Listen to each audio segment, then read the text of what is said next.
Hi, I'm Ray McNeil, Network Manager for Clary. Clary is the Change Lab Action Research Initiative. We're a partnership of 7 post-secondary institutions in Nova Scotia, Canada, and our mission is to increase the level of community engagement of our partner institutions. And my name is Daniel McCann. I'm thrilled to support this session today with Professor Dave Snowden here in Halifax. Thank you to Clary, Ray McNeil, and the Workers' Compensation Board of Nova Scotia for making this event possible.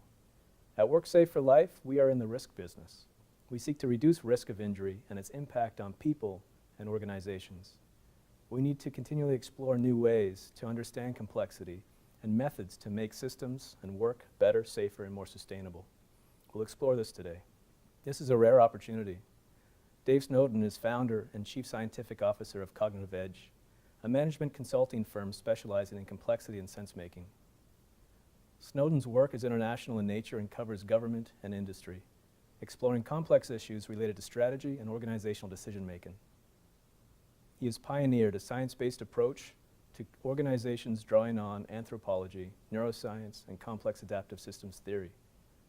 In 2015, he was awarded an honorary professorship in the School of Psychology at Bangor University in the UK, where he's founder and director of the Center for Applied Complexity. Welcome, Professor Snowden.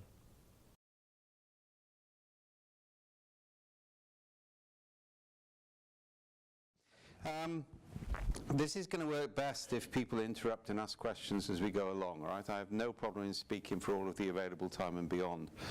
But if you don't understand something, you disagree with something, then please say so, right? Don't promise to be nice in the argument, but I promise to be cheerful about it, all right? What I've been doing for about the past 15 or 16 years is started in IBM, so around about, oh God, it's about almost 20 years ago now. IBM took over the company for which I was strategy director. Right? It was a company called Data Sciences. It was Anglo-Dutch. And they wanted to actually basically acquire a knowledge of what a services business was. Until then, IBM manufactured things. They needed to become a service business. That company became IBM Global Services, which is now 50% of IBM. Right? So that was an interesting. We didn't know what happened. All right, we were about to float the company on the Wednesday. I've been briefing analysts for the previous year and a half. I didn't know there were that many analysts in the universe, and we'd saved up millions of pounds because every time we had a meeting, lawyers arrived in large numbers at $500 an hour, and we just had hell for about a year. Nobody had done anything on the business. And we sat around the managing director's swimming pool on the Friday night, and then we got a phone call which said, from our venture capitalists, saying, IBM want to buy you, and we said, go away. And then on Saturday morning, IBM arrived, and the venture capitalists with them, and by Sunday we were sold. Right? We invoked our right not to be bought on Sunday, because we had that right. And then the VCs told us exactly what they would do to us if we invoked the right, and we realized that we had none whatsoever. Right? And then I had to phone up the people we were going to acquire on the Wednesday when we had the cash in and say we'd been bought by IBM, at which point all deals were off. Right? It was an interesting process. Either way, from my point of view, it was quite good because I was the creative, so they just dumped me in IBM and said, here's some money, just go and do what you want and we'll see how it works out. I'd never got away with that in a small Anglo-Dutch company, but in IBM they could lose me in the rounding errors. I mean, the guy I worked for, his rounding error every quarter was $250,000. So if something came in under $250,000, it could just get lost in the accounts. Right? It's fascinating the way these big companies work. And it did take some time to get used to this. Right? And we eventually got into a thing called the knowledge wars in IBM, which if you buy me 3 or 4 pints, I'll tell you about. There was a negotiated peace settlement in the manner of large companies, and I ended up running the Institute for Knowledge Management in Asia and Europe, and Larry Prusak did it in North America. And that was an interesting period. Because about 2 years into that, I got a phone call from the CIA in Langley, which was a bit of a shock, and discovered they were members of the Institute. I hadn't realized they were members of the Institute, but now I knew who this rather obscure company was who turned up at all the meetings and said nothing. Right? I've done a lot of work with the intelligence community since. I was working with MI5, had dinner with the Director General, and this other guy at the table said, I should know you. I thought you were a junior knowledge officer in BP, and it turned out to be the UK head of counterintelligence. Right? So you get to manage this sort of stuff, right? And so I get down to Washington, meet this doddery old guy who I really like, right? He likes Patrick O'Brien's seafaring novels. We're having a great conversation, and I turn around and notice a picture of him with Ronald Reagan, and realise I'm talking with Admiral John Poindexter, who is a good Welsh socialist I meant to dislike, but I like the guy. This is actually quite interesting when you work in Washington. You discover there's people you shouldn't like who you actually quite like, and you don't realise it till later. But that actually gave rise to everything I'm going to talk about today. We were working in narrative and complexity. John by then was sort of out of power, and he was actually managing stuff in DARPA. And he was deeply concerned about Al-Qaeda, about civilian terrorism, about the way in which you support it, and he thought we had something. Yeah? So we got a contract. And we did some work building up. We actually completed the work the day before 9/11 in the bit of the Pentagon which got hit the next day. These are things happen. Where we actually showed that you could use a whole body of techniques derived from cognitive neuroscience and narrative theory to get people from radically opposing political views to have a conversation about a controversial subject without fighting each other. That took a year of development, and it's something we've done a lot since. Right? I'll come to conflict resolution later. I flew out that night, picked up the news the next day, and it was kind of like it took me 2 weeks to discover my team was still alive, because I'd left them there, and then life got very interesting for the next 3 years. And what we were focused on was weak signal detection. John actually had 2 massive DARPA programs, one of which you may have heard of, which is called Total Information Awareness, TIA, which got him into massive problems with the Congress, right? Everything went wrong around that program. And that was working with Disney and others, which basically said, I called it the one algorithm to rule them all and in the darkness bind them project, right? Because it was a bunch of high-techy people who thought it was only a matter of time because before they could write an algorithm which would predict everything which would ever happen, right? Some of us thought that back in the 80s, but we grew out of it when we tried to write programs to replace doctors. So I think we realized you couldn't do it. Right? And then the other program, Genoa 2, which was myself and Merlo Park over in California, which was looking at how do you do what's now called human terrain mapping. So how do you understand human attitudes, human beliefs, how human beings make decisions? Because one of the key things in counterterrorism is when a civilian population shifts to allowing terrorists to go through their homes at night and doesn't report it. Now, we saw this in Northern Ireland around Bloody Sunday back in the 70s. One day the Catholic population were kind of like, we don't like the RA. The next day is we'll leave the doors open every night because they're on our side. And when that happens, it takes you 20 or 30 years to recover. So that was where we worked, is how do you actually map human attitudes to understand when you've got a dispositional state, a phrase I'll come back to a lot, which means one small negative event can create a massive negative change which you won't recover from ever. And the key thing, if you don't know it in counterterrorism, is basically keeping the terrorists to a very small minority. Yeah, when the bulk of the people feel the terrorists on their side, you've just lost for a significant period of time. Which is why changing attitudes is key, and don't get me onto UK policy on this at the moment. Yeah. Either way, this was rather a shock for a former Welsh socialist, and I still remember when the CIA phoned up. I said, you do know I looked after Philip Agee in the 70s, don't you? If anybody remembers Philip Agee? Yeah, he was the CIA agent who told the truth about what happened with the destabilization of Allende, and rather like my namesake, then had to leave the country. So he stayed in a series of safe houses across Europe.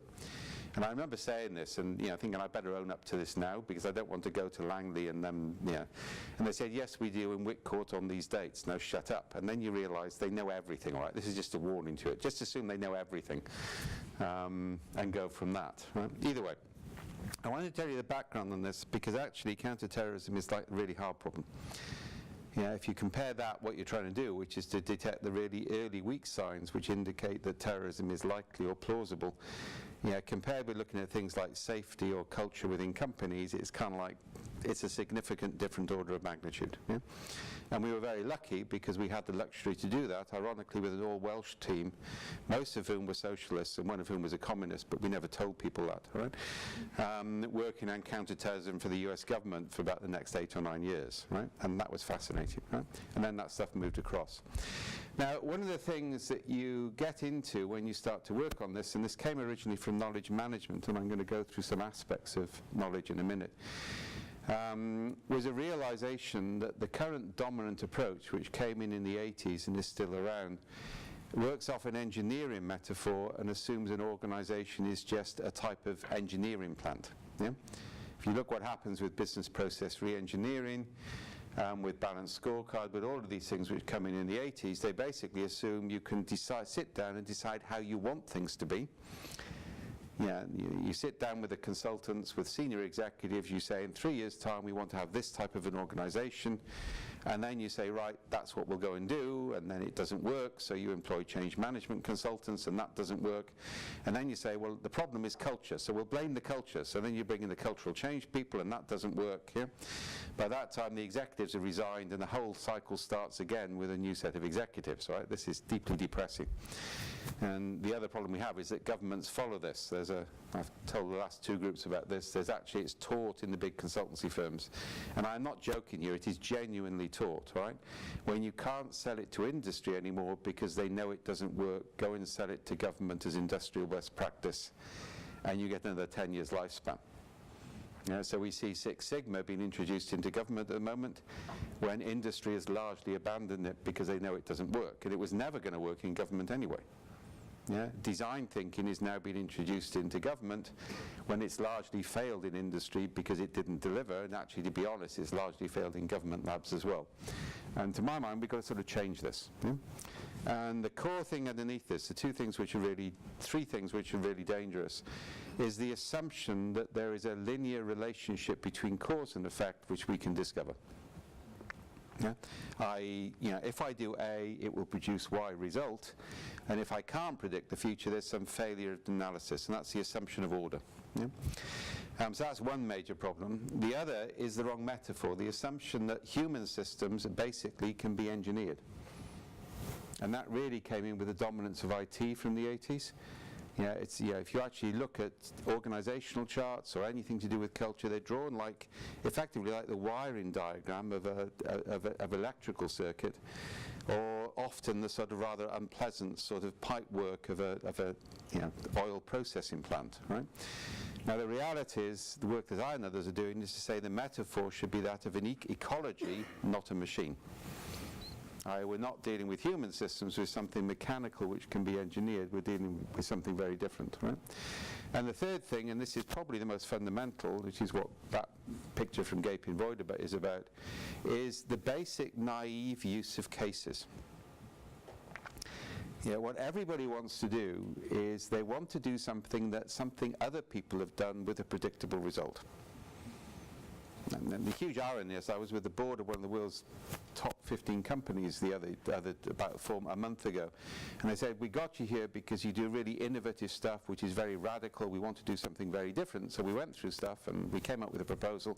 And they said, okay, well, could you give us 5 examples of people in our industry sector who have done this before and the results they got? Yeah? And you just sort of say, oh my God, here we go again, all right? But that is oh so common. Yeah? Now, what I'm going to argue as we go through this is the nature of the world we live in now. The level of uncertainty and the level of change is so high that using the past to make statements about the future is fundamentally dangerous. Yeah? And we got several dangers on this, and for people who were here yesterday morning, apologies, I need to repeat this, but known phenomena. One is the confusion of correlation with causation.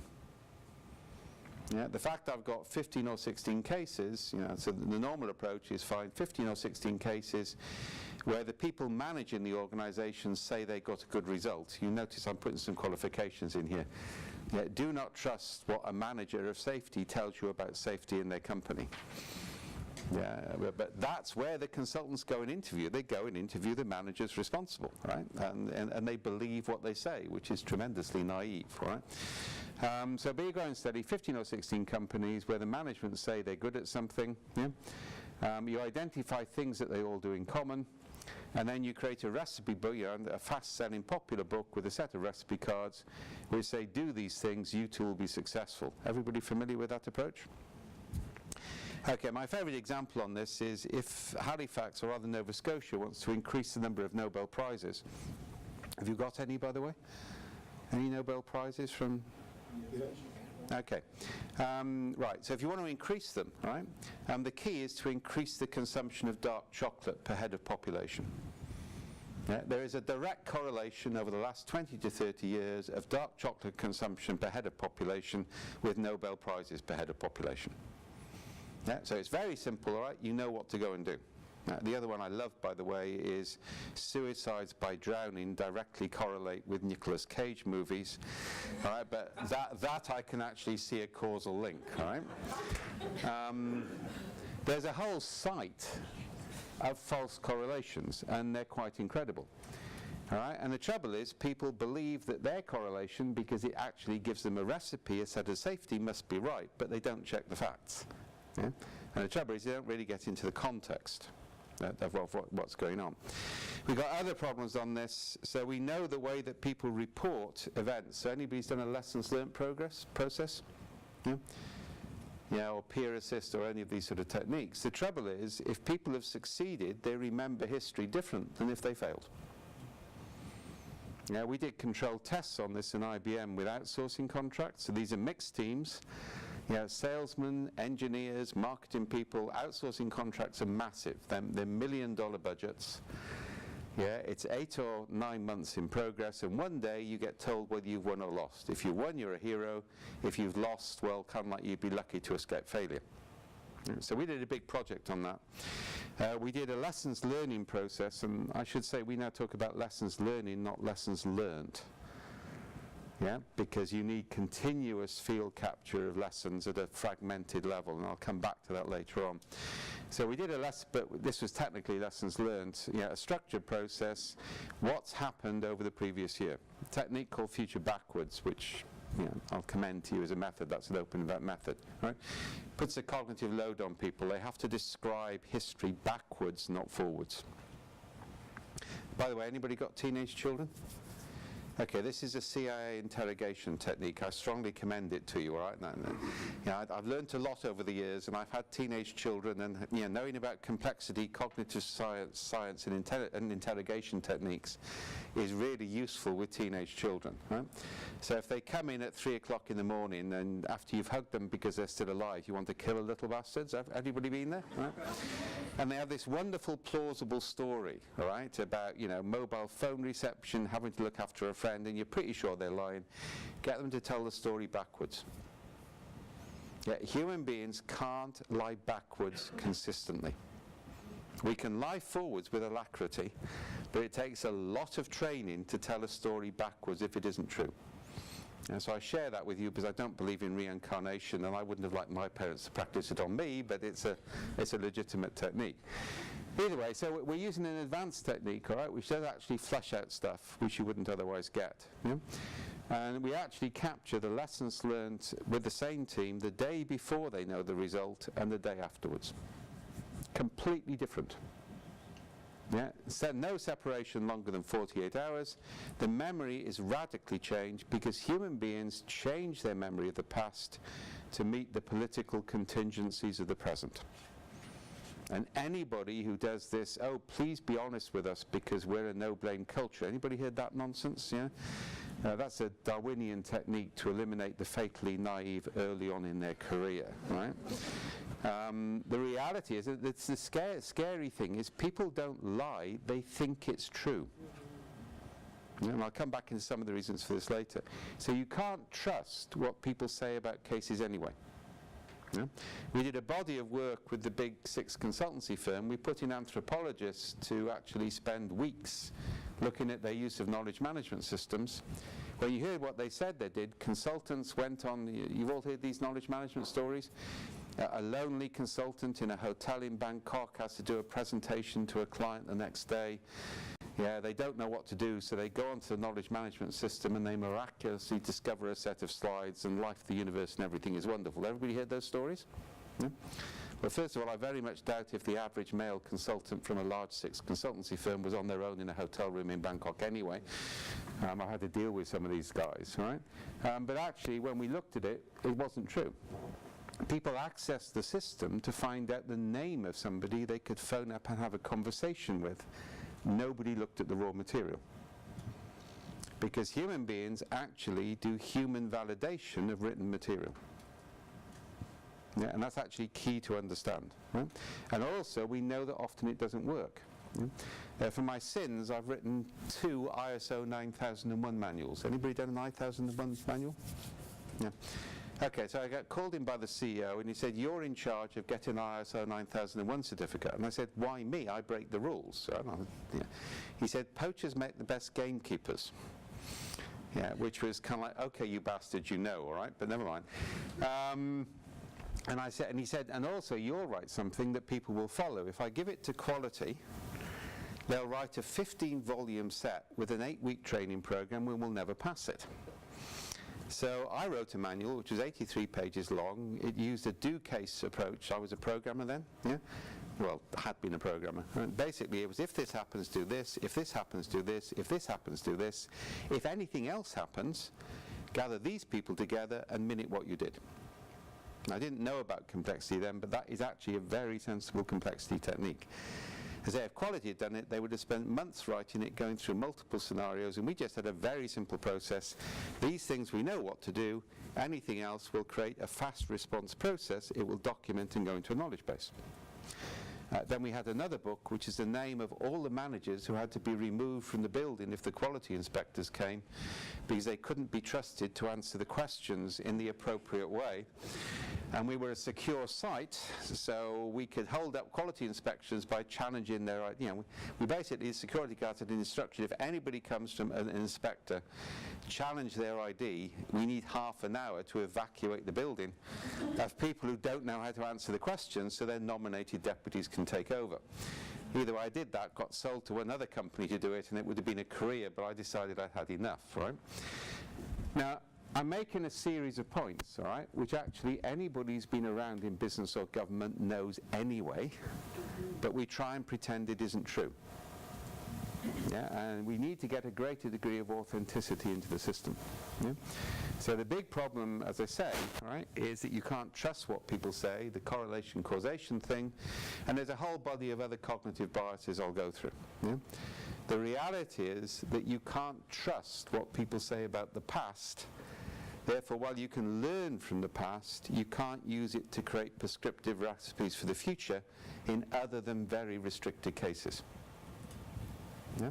The other problem you've got is if you excessively focus on people not failing in an environment where failure is inevitable, and actually in most engineering cultures, actually a degree of failure is inevitable, people do not report the failure because the failure is punished. So actually you build up the potential for significant failure because it will happen catastrophically. Yeah, I always get worried when I go on a building site with all these 0 accidents for the last 6 months, because I actually know from a whole body of ethnography it means people aren't reporting early stage accidents anymore. Yeah, if they said we've had 15 near misses in the past 3 months, I'd be actually comfortable. If you don't know it, air traffic control in Christchurch, which is the most dangerous airport to land in New Zealand, by the way. I mean, Wellington, it's always fun if you land in Wellington and somebody hasn't done it before. You're perfectly safe, but the plane will sort of do this, all right, because it's not called Windy Wellington for nothing. But the wind is predictable. In Christchurch, they get massive downdrafts coming over the hills, completely unexpected, that can drop a plane 40 meters. Yeah, without warning. Yeah? So either way, in Christchurch, they actually discipline air traffic controllers who don't have 1 near miss a month. You remember a near miss in aviation is quite high, because they basically say if you don't get a near miss, you're not stacking the aircraft tight enough. And secondly, if you don't have a near miss any month, what will really happen if we have a major disaster? Because there's a body of practical experience to get. Yeah? Okay, so I could go through some other examples, but the key thing on this is that actually context is everything. Yes, sir. So that's a picture, right? You would think, anybody know where that is? You're not going to know, all right? Okay, that's at a beach called Port Coleman near the village of Llangwynadl on the Llyn Peninsula in Wales, right? For me and anybody in my family, that has huge significance. That is 3 weeks of every summer holiday for 20 years with my grandmother sat ensconced in cushions in there, yeah, on the way it works. Yeah? Basically, context, all human systems are context specific, not context free. Yeah, people make decisions based on history. In my family, if you come and have dinner on a Sunday and one of us says, shall we go out for a Sunday afternoon stroll, you're advised to equip yourself for survival overnight in winter conditions, all right? Now, you have to know our family to know that, but actually if you go back to your family, you've got coded words and memories which actually trigger things. And the same is true of organizations. Yeah, we actually use metaphor, stories, keywords to trigger memories which are understood in common, which determine how we respond. And some of those are general. So if a chief executive comes in and says, I want to assure you all that there will be no redundancies, everybody gets their CVs together. Because the pattern is people saying that means there will be redundancies. If somebody comes into the organization these days and say, we've got a safety problem, we're going to have a cultural change program to make us a safer organization, everybody sits down and said, oh my God, here we go again, what do we have to pretend to do? Because the reality is people have been through too many change programs and seen too many failures, so you're automatically triggering the memory of those failures. So understanding context is key. So let's just run through some basic stuff about knowing. Right? Now, that's a thatch. Anybody? You don't have thatch over here, do you? Right? Yeah, I live in a thatched cottage in Wiltshire. All right, it's across the road from the pub. It's, you know, parts of it go back to the 5th century. We've thrown on multiple extensions, and the only problem with thatch, it looks really nice. It keeps the house warm. Yeah, but every 30 or 40 years, you have to bring the thatchers in. And a good thatcher is a difference between 10 or 15 years life on the roof. So the good thatchers are booked up in advance. Right? The other problem is we're near Avebury Stone Circle. If you don't know Avebury, okay, you all know Stonehenge? Okay, that's the one we keep for American tourists because we know they'll cluster there, right? Avebury's older and far more impressive, yeah? It's about 45 miles north of Stonehenge. So I live within walking distance of that, which means we do get tourist coaches coming down. If they know a cottage has been rethatched, the coaches divert because they want to show it, all right? And we're on the road opposite the pub down a country lane, so the coach comes down. And everybody is disturbing the thatcher. And I got really worried about my daughter then because I discovered she's making money selling tea to said coach parties, and I noticed I'm supplying the goods and getting no profit from this. All right? She doesn't like to be reminded about this. She's a bit more idealistic these days. All right? Now the problem is they talk to the thatcher, and this is a craft. It's an apprentice model. Yeah, young thatchers do a 10 or 15 year apprenticeship. Yeah, and literally the way they stack the straw can make a huge difference. Yeah, in terms of it's an old craft. Yeah? The trouble is, if when they ask the thatcher how he does it and describes what he does, I have to take him into the house and have a beer with him and talk about football so he can forget how he does it, so he can go back and do it properly. Yeah, the reality is articulating what you do generally means you lose a lot. Yeah? One of the ways to get people to fall over is to describe the decision process they're making in moving one foot in front of the other. You can always make them fall over. Yeah? Now that leads to one of the first key things I want to talk about in terms of knowledge management, which is knowledge is contextual. Yeah? We know things when we need to know them. Human beings recall things based on stimulation. Computers recall things based on search. Yeah? If you ask a human being what they know, I used to do this from time to time, is get some executives and say, okay, there's a pen and paper, write down all you know. It was terribly cruel, all right, because after about half an hour they'd freeze, right? Now the reality is we know what we know when we need to know it. You've all had the experience of a contextual simulation suddenly bringing back a memory from 20 or 30 years ago, yeah? Which you couldn't have known until the context required it. Yeah? Now that relates to the way the human brain processes data, and it's not the same way as a computer. And the trouble is most health and safety work assumes a computer model of decision making and information processing. We assume if we put the right information in front of the right people at the right time and they have the right training and the right competences, they will make the right decisions. And that's not true unless they're autistic. Yeah? Humans who are fully autistic actually make decisions like computers.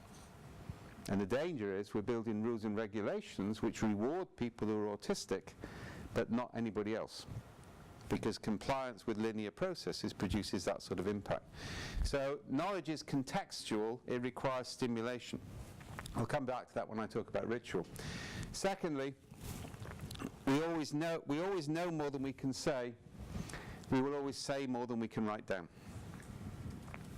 The process of taking knowledge from my ability to act to my ability to speak it, to write it down, is a process of progressive and significant loss.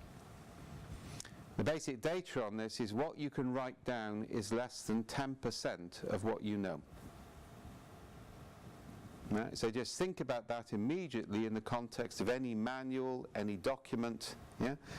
I mean, if people come to you, and we used to have this in IBM, and we had a big problem on this, right?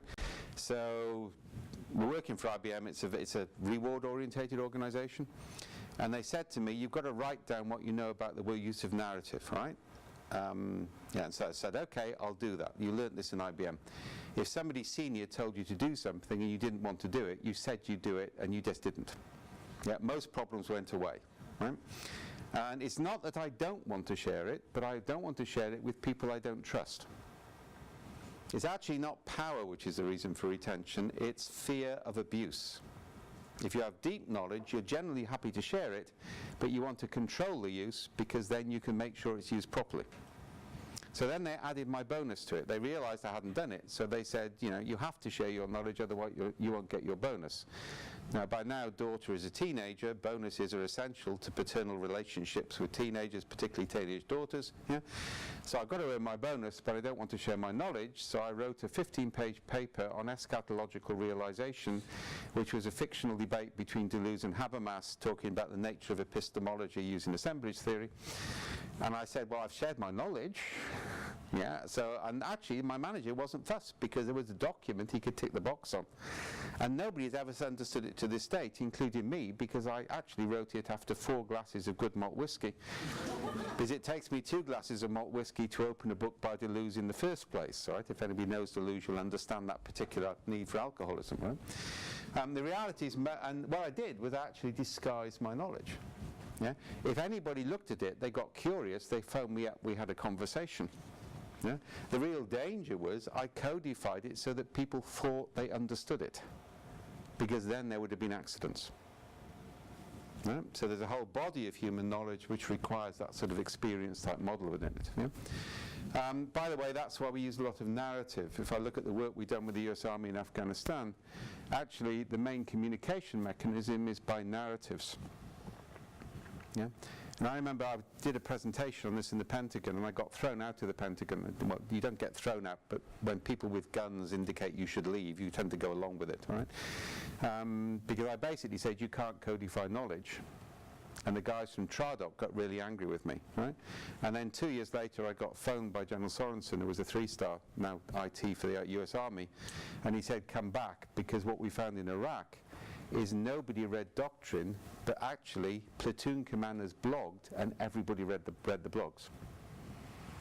Yeah, and of course blogs are a narrative form, and people were spending 2 or 3 hours when they were exhausted reading blog posts, but they wouldn't spend 10 minutes reading doctrine, because that was somebody else taking the raw narrative and synthesizing it based on what they understood from the past. Yeah, and we then deployed into Afghanistan, and I'll talk about this later, in what's called narrative-based retrieval. So what we know, yeah, which we can't write down, requires an apprentice. Yeah? We can't say or we can't write down. That actually requires apprentice models of learning, and you can certify people's competence based on apprenticeship. What we can say but not write down is narrative, and what we can write down is traditional codification. Now, I guarantee that for most people here, safety rules will only be one of those, not the other 2. Yeah, and the stuff which we can write down is probably the most insignificant in that way. Yeah? So I agree broadly with the distinction between writing down and what we can say in narrative being important for certain types of communication. If we look at industries that are demonstratively very successful in terms of safety, aviation being an example of that, they have a lot more codification than other industries in terms of rules, procedures, and put significant effort in that way. So how does that balance in terms of? Okay, two things. I'm going to come to one thing in a minute, all right? One is their primary organisational form is a crew. Right, and I want to come back to that in a minute, because a crew works in a very different way from a team. Yeah, it has a ritual trigger of cognitive activation patterns, right? And they also have very long apprentice schemes. Yeah? So that's one thing, all right? The second thing is I've done human factors design and air traffic management, so if you fly into Helsinki airport, it's my fault if it goes wrong, right? The actual primary mechanism of training of air traffic controllers is stories of how they failed. That's where most of them learn from. They all have good stories of how they failed, and they swap those around. Now, there is codification, there is documentation, but the primary mechanism is, and I'll come back to ritual in a minute, all right? But the primary mechanism of learning is still narratives of failure shared by more experienced people. Yes, so they definitely learn through experience, like all of us learn through experience, particularly skill-based learning. But they still have a large proportion, I think, of the success of aviation is the very detailed description of how to manage a wide range of... Don't get me wrong, I'm not denying the value of what's codified. Yeah, so I'm saying that's okay, but I'm saying it's a small part of it, right? I'm also saying in aviation, the reason the codification works is because of two other significant factors. One is the use of crews, which I'm going to come back to in a minute. And the other is the long learning periods, which are heavily narrative-based in the way that people share experience to realize the significance of the documentation. Yeah? The other reality you've got on this, so for example, the codification and air traffic management on counter-terrorism, Singapore have got a brilliant manual on it. Yeah? Covers everything you need to do. When an aircraft got hijacked, they pulled the manual out of the safe and realized they didn't have time to read it, so they ad hoc. And I think there's a distinction, though, between a manual not being used is unhelpful, but a manual that is helpful can be very useful. Yes and no, all right? First of all, and let's give some more examples, all right? If you look at the Miracle on the Hudson, it was because the guy was a glider pilot, not because he followed the rules. He actually broke the rules, but he treated his plane like it was a glider. And there's 3 or 4 cases on that, right?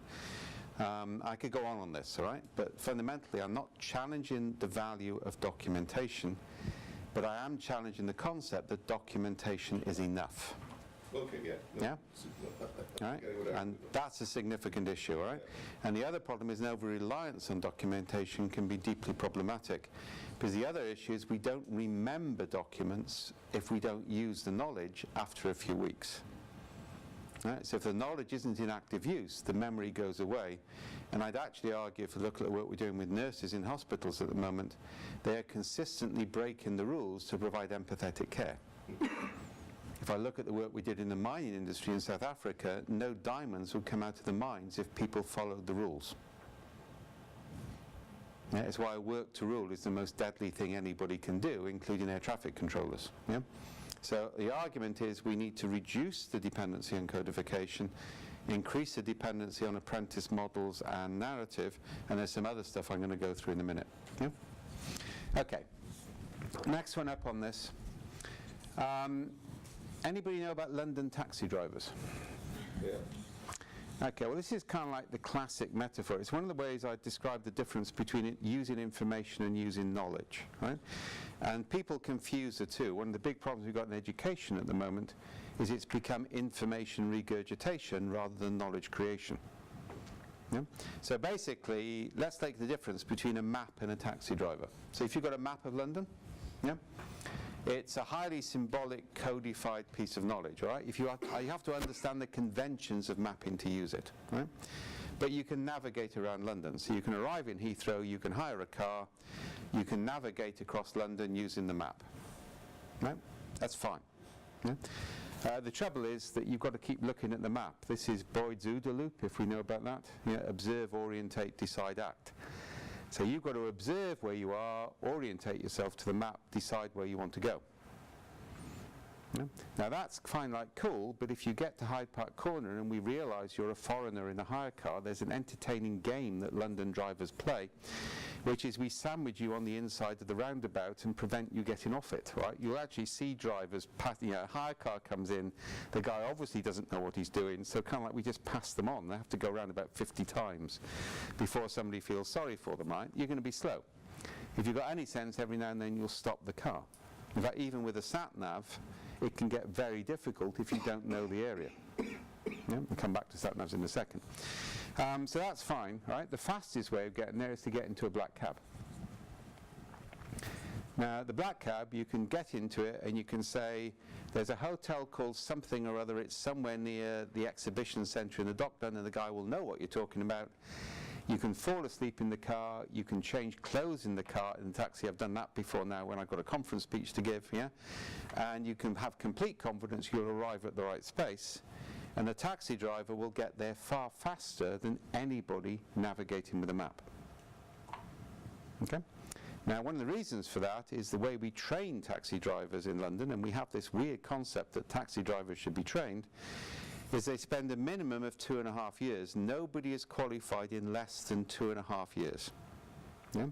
And they drive around the streets of London on a small motor scooter with a map of London strapped to the handlebar till they know the name of every street. And the exam is to be given any 2 points in London and describe the route out turn by turn and the route back turn by turn. So it's got harder since the one-way system, mentioning every major hotel and landmark on the route. Yeah, it has a 40% pass rate over multiple attempts. Yeah? And the interesting thing is the hippocampus of a London taxi driver is significantly enlarged compared with other human beings. This was one of the first bits of research where we realized that certain aspects of knowledge require physical restructuring of the brain. Yeah? And actually we know far more about that now. Yeah, there's a whole body of knowledge which always is going to take you a minimum of 2 years to acquire, because the body and the brain have to make significant physical changes. Yeah? So the taxi driver is always going to be faster than the map user. Yeah? Now the advantage of maps is that you don't need the investment of taxi drivers. Yeah, I can pick up a map, I can get anywhere, that's not a problem. But that can be dangerous. Yeah? So remember the first time I went to New York, right, and I'm Welsh, right, so if you don't know, we sing at rugby matches, right? We don't chant, we sing. So I live equidistant between Cardiff Arms Park and the Royal Opera House, right? And I oscillate between the two. In fact, you can work out where I am in the world by Wagner ring cycles or Wales on tour, right? I can manage my life around that. Anyway, so I get to New York, right, and you know, the Welsh instinct is, okay, you said you haven't been there before, where's the rugby ground, where's the Opera House, right? Now they don't have a rugby ground because, if you don't know, American football started when Harvard and Yale decided rugby was too rough, right? So they wanted padding, right? That's the origins of American football. But they do have a reasonably competent opera house. I mean, I should say that having been there many times, the audience show more evidence of knowledge of plastic surgery than of opera. Yeah, and they do like their Italian opera, and you can't get away from it. But I want to go to the Met, all right? So I'm staying, you need to know the geography now of Tarrytown. So I'm staying in Tarrytown, which is up the Hudson Valley from New York. If anybody knows that? Okay, it's IBM land, all right? The population is now actually genetically engineered because it's been interbreeding between Reader's Digest and IBM for the past 3 generations, all right, with all sorts of consequences. Right? So I'm staying in Tarrytown. If I get the tickets for the Met, and they're a lot cheaper than I thought they'd be. So I actually get good seats. I mean, I pay that for the amphitheatre in London. I'm paying it for front row seats virtually in the Met, right? Now, if I was in the Royal, I'd have to wear a dinner jacket. So I take my dinner jacket, I stay in the Hilton Tarrytown. I've got to work in IBM that day, so I go into IBM wearing the dinner jacket. I get laughed at all day, right? Going on the Hudson Valley line, right? Later on, I go north on the Red Line, because that gets me to the Lincoln Center. Wonderful performance of Trovatore, but I realise I'm the only person in the entire opera house in a dinner jacket, so I actually become a significant additional attraction at half time. Sorry, the interval, we tend to get rugby and opera confused, right? So at the end of the opera I come out, and I realise that the next train from Tarrytown is going in 10 minutes. Right? Now if you know New York, you know you can't do Lincoln Center, Grand Central Station in 10 minutes. And I don't want to hang around Grand Central for an hour and a half for the next train. So I look at the map. Remember these information knowledge assets? Yeah, map's wonderfully reliable, isn't it? And I'm on the Red Line. And I remember when we came in from Tarrytown, We stopped at 125th Street before we went to Grand Central. And I see that the red line also stops at 125th Street. And the distance between the subway station and the overland station is only 3 blocks. So I reckon I can jump on this train, get off at 125th Street, walk across 2 blocks, pick up the train going north. And just to say, this is in the 1980s, right? Now, if you don't know New York, if I tell this story in New York, by now they're looking at me with an expression of complete horror, right? Getting off at 125th Street, approaching midnight with a white skin, a dinner jacket, with an expensive IBM computer slung over your shoulder is, shall we say, a hazardous enterprise, right?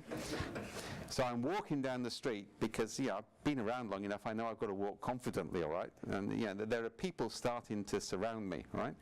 And, it's kind of like scary, all right? It's kind of like, it's a matter of when it will happen, right? And NYPD, thank God, pulled up, all right? And the guy said, buddy, what the fuck are you doing here, all right?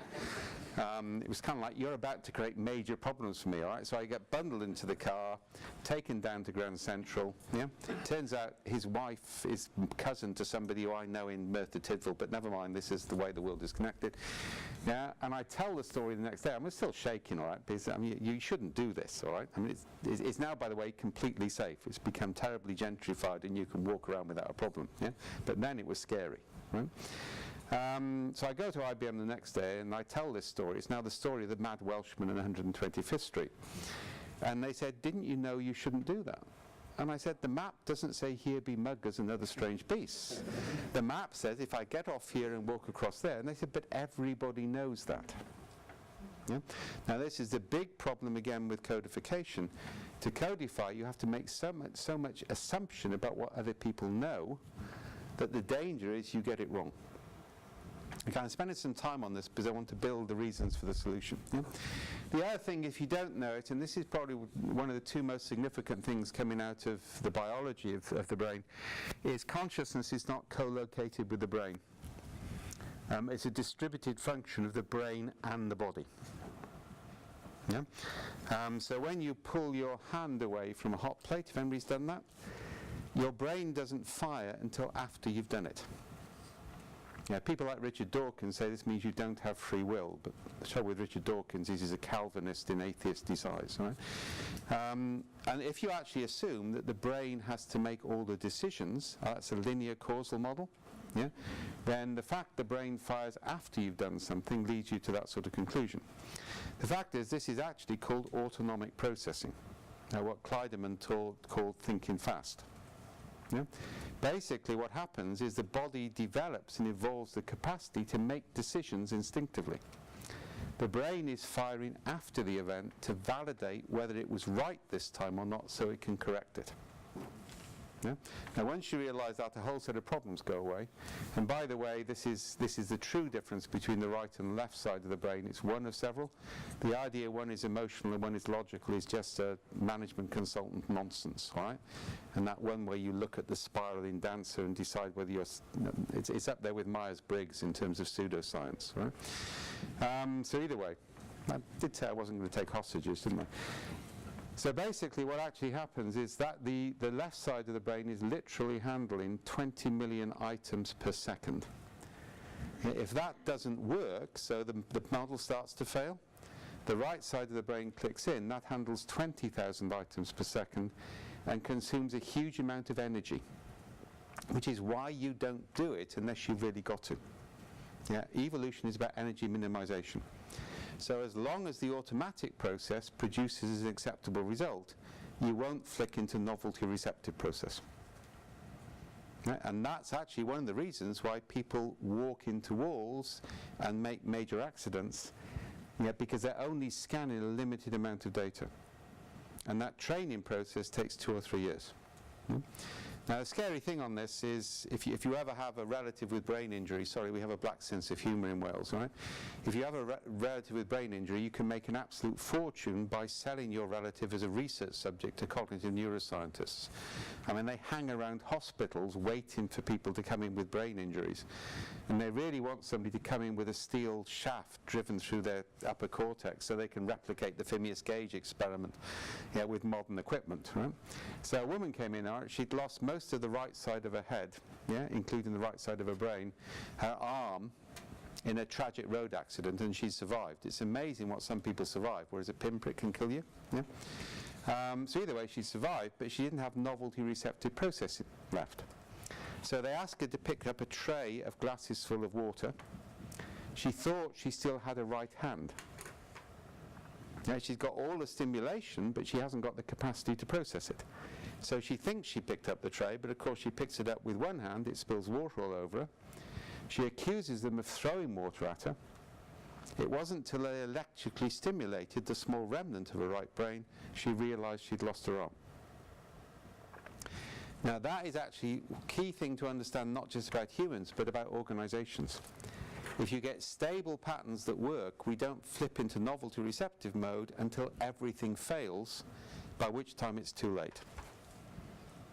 Yeah? And again, that's the other problem with traditional approaches to safety, is we only trigger a recognition that we need to change when it's almost too late to change, which is where the weak signal detection comes from. Yeah? So that post-Cartesian concept is key.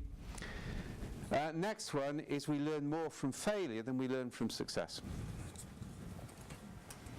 Yeah? What stories spread naturally around organizations? Stories of failure or stories of success? Yeah? If you're telling stories to your kids, how many people read stories to their kids at night? Yeah. Do you do the story of how Bob and Betsy stayed at home and did what Mummy and Daddy said so the world was a better place? Or do you do Bob and Betsy went into the wild wood, almost got eaten by the witch, the wolves, or whatever is around, all right? Yeah. But we make sure we have a happy ending. Right? All human storytelling traditions tell stories of failure, not stories of success. Yeah, the human brain assimilates failure almost instantly. It doesn't always assimilate success. And the evolutionary reasons, avoidance of failure is a more successful evolutionary strategy than imitation of success. We now build worst practice systems rather than best practice systems, because people learn more from worst practice systems than they do from best practice systems.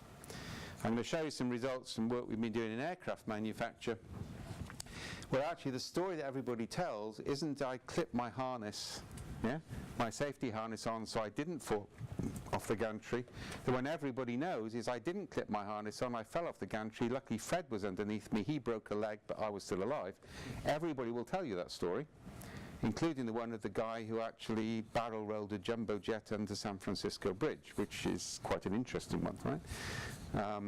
They have some really interesting test pilots, right? But the point is, all right, you find this in all organizations. The way organizations learn is by experienced people sharing stories with other people of how they failed. Yeah? Now that's the reality of the way we evolve to learn, but our systems don't reflect it. In fact, we're really cynical about best practice stories, because kind of like we know that people have assimilated and written them to make a point, and we know that the world never quite works like that. Yeah?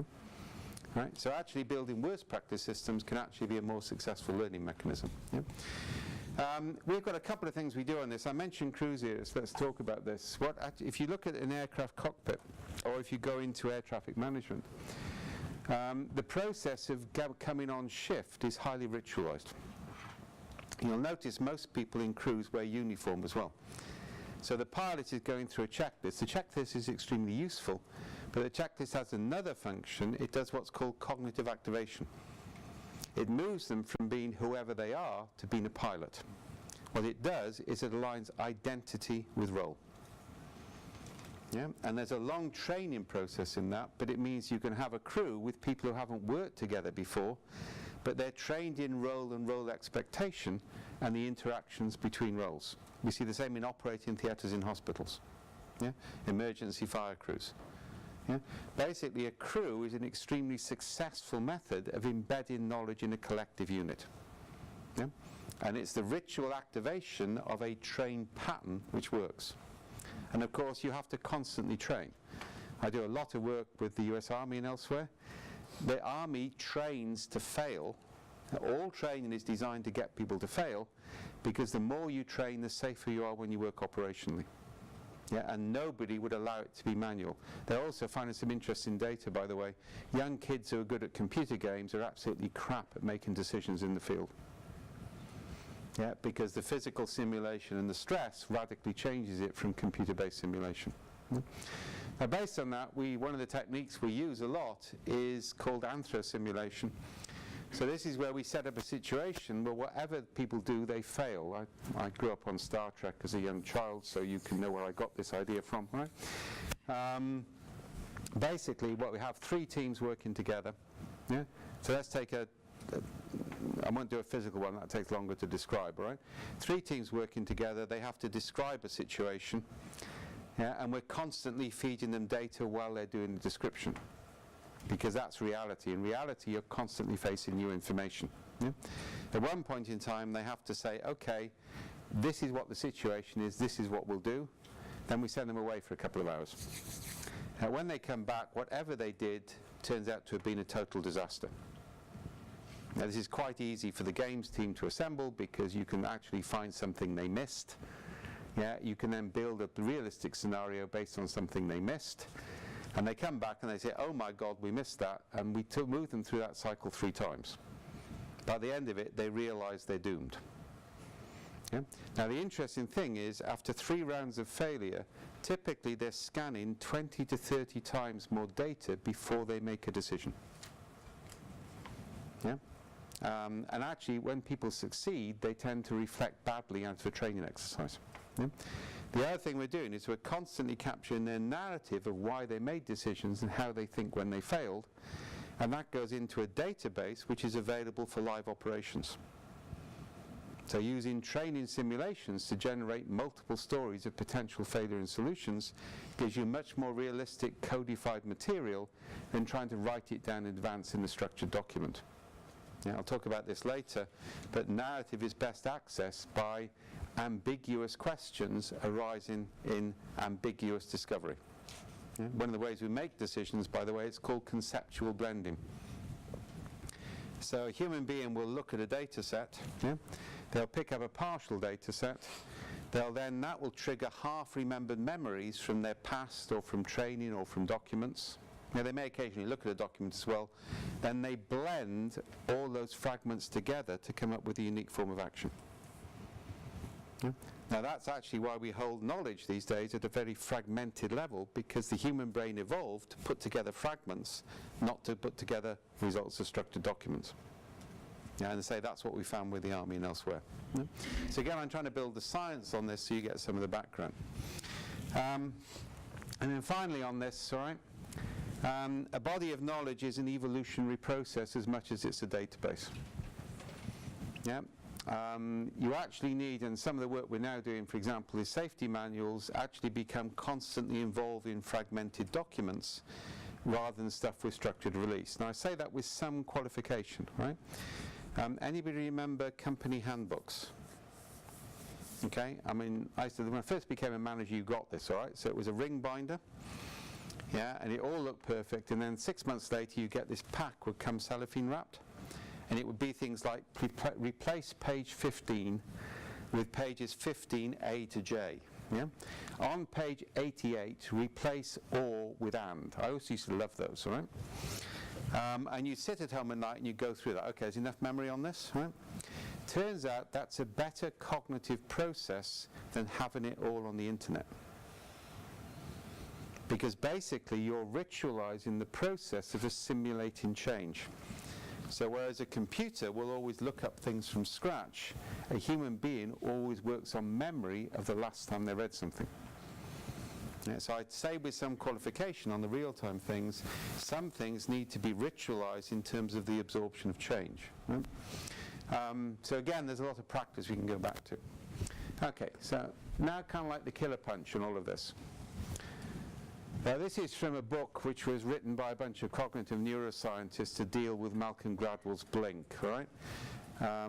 Do not say to any cognitive neuroscience that you've taken Blink seriously. You will not be invited around for dinner, right? It's a classic example of a journalist with a thesis discovering the aspects of cases which match the thesis and ignoring those which don't, right? There's actually a Malcolm Gladwell book generator, if you look at it online, which generates the book covers with the titles. It's quite clever, really. His first book was actually quite good. bit like Taleb's first book was quite good, but then they get carried away. So this has been performed many times. We don't know why radiologists have offended the cognitive neuroscience community, but at some stage in past they've done something really bad, and the whole community is out to get revenge. In fact, nobody really knows why they're doing it anymore. It's just ritual. Right? So you take now remember, a radiologist, all right, on average has got 10 or 15 years experience with extensive training. You're giving them x-rays which are much more limited information than you normally get in a safety environment. Yeah? And you basically take a batch of x-rays, on one of them you put a picture of a gorilla in plain sight. There's reasons for that if you know your history. Yeah? Actually, the scary thing on this is 83% don't see it. Their eyes scan it, but they don't see it. Yeah? And the 17% who do come to believe they were wrong when they talk with the other 83%. Right? Now that actually has major implications. Now the reason this happens is the most you scan if you're in this room, all right, most people here from a Caucasian background of some type, is about 5% of what's available to you. If you're Chinese, it goes up to 10%. It's actually the evolutionary pressure of pictorial languages has produced a higher scanning ratio. Better focus on context, not on content. There's pluses and minuses on this. If you give Chinese students a picture of a tiger drinking from a stream in the forest, they'll see the forest and miss the tiger, whereas American students will see the tiger and miss the forest. The difference actually accounts for differences in foreign policy as well, by the way. Yeah? But it's a context object focus. Right? Anyway, for everyone in this room, 5% is the most you'll see. Yeah? You then pattern match that against stored patterns. Remember conceptual blending? Radiologists have somewhere in the region of 20 to 40,000 stored patterns in their brain, their body, and their tools. Don't underestimate the value of tools and processes in this. It's what Andy Clark called scaffolding. Right? So basically, they've got that many patterns, and the most frequently used ones get stimulated first. So they don't do a best fit pattern match, they do a first fit pattern match. So based on a partial data scan, they do a first fit pattern match, and that's how they make decisions. And that's why they don't see it. It's called inattentional blindness. Yeah? Now again, this can be quite scary. My father was a veterinary surgeon. That was why I did theoretical physics and philosophy at university. If you're forced to do sheath washings on bull, being laughed at by Welsh farmers in a cold January morning at puberty, you decide I'm never going to go down that career route. Right? Either way, when I was 14, he got a medal because he spotted rabies in a dog one day before it was going to be released from a containment centre. And we have a policy in the UK, if you don't know it, on animal disease, which is called slaughter. Yeah, we're an island, so we do that, right? I used to make a lot of pocket money. Foot and mouth outbreaks were wonderful because I can make pocket money killing pigs, all right? But either way, so rabies is quite scary, right? We haven't had rabies for ages. He spotted it. It was manifesting in a non-typical way. So the normal process hadn't seen it. Now, he got a medal because he saved a fortune. Our policy, if we get a rabies outbreak, is every mammal within 1 mile radius is slaughtered. Yeah? Human beings are exempt from that. The vets don't really agree with that. They think it's bad strategy. Right? So this is a huge event. Dad's won a prize, all right? So, how did you do it?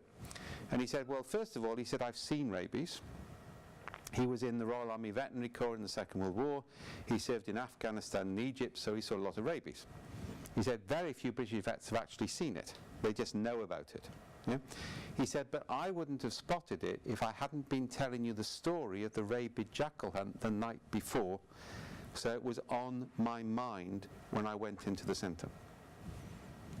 Now when we look at all the work we've done on major accidents, all the work we've done on counter-terrorism, it was on my mind, so I spotted it, is a very frequent statement.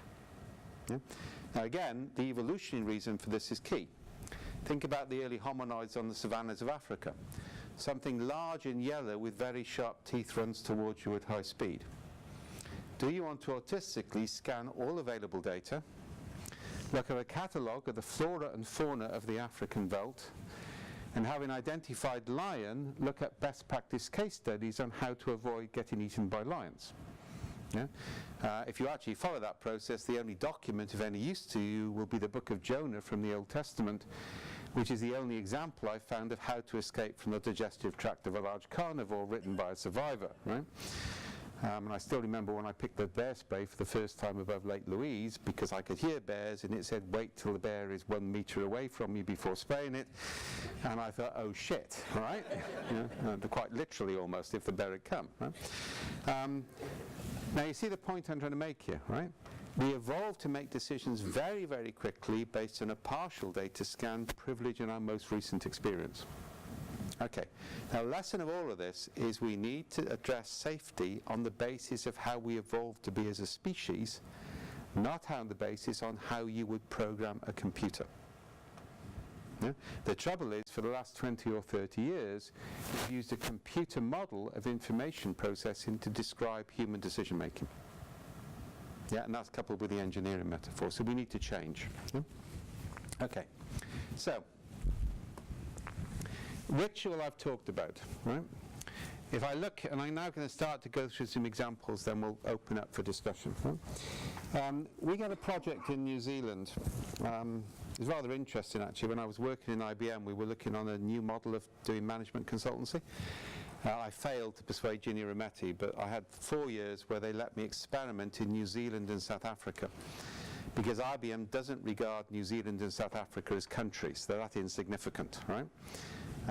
So making a Welshman who loves wine spend all his time in 2 first-tier rugby player nations with vineyards, all right? I had to sit there saying, please don't throw me into the briar patch if you know your American stories, all right? Please, please don't do this. Right? Either way, we got a contract came in, and it was off-road safety in New Zealand. So I thought off-road safety in New Zealand, Lord of the Rings territory, you know, this is going to be wonderful, I'm doing that, right? I didn't know it meant, what it actually meant was Wellington Harbour at 6 o'clock on a winter's morning. Anybody's been to Wellington? Okay, you think it's cold up here? You should be in Wellington Harbour, right? The rain is coming, the hail is coming in horizontally from the Antarctic with nothing to stop it, right? And what they meant by off-road safety is when the lorry stops driving, yeah, then actually they had a lot of accidents in the immediate period aftermath. Okay, so the approach we adopted on that, I'm going to describe this in more detail in a minute or two, is we put students from the local college into the lorries to follow around the lorry drivers for 3 weeks as field ethnographers. Yeah, 1 hour training, bunch of students, you follow the lorry driver around, and the instruction was very simple. You capture narrative from the lorry driver as the lorry driver drives. The lorry driver can refuse to give you narrative, so you've got to win their trust. And to the lorry driver, you can do anything legal with this person in terms of making them an assistant. We thought we'd better put in legal qualifications so they can help you with your job. Yeah? Now, of course, working together for 1 or 2 days, they were all okay. Yeah? We had virtually no cases where they refused it. Yeah? Now, what we found in the narrative pattern, this is very different, by putting an ethnographer in to follow people as they do their work. Yeah? You discover things that you would not discover by interviewing people, because you're closer to reality. I'll give you one more story on this in a second. So we found that, one of the first things we found is that amphetamine use was 3 times what we thought it was. And we discovered it was directly linked to the excessive use of tachographs. Yeah, you know what a tachograph is?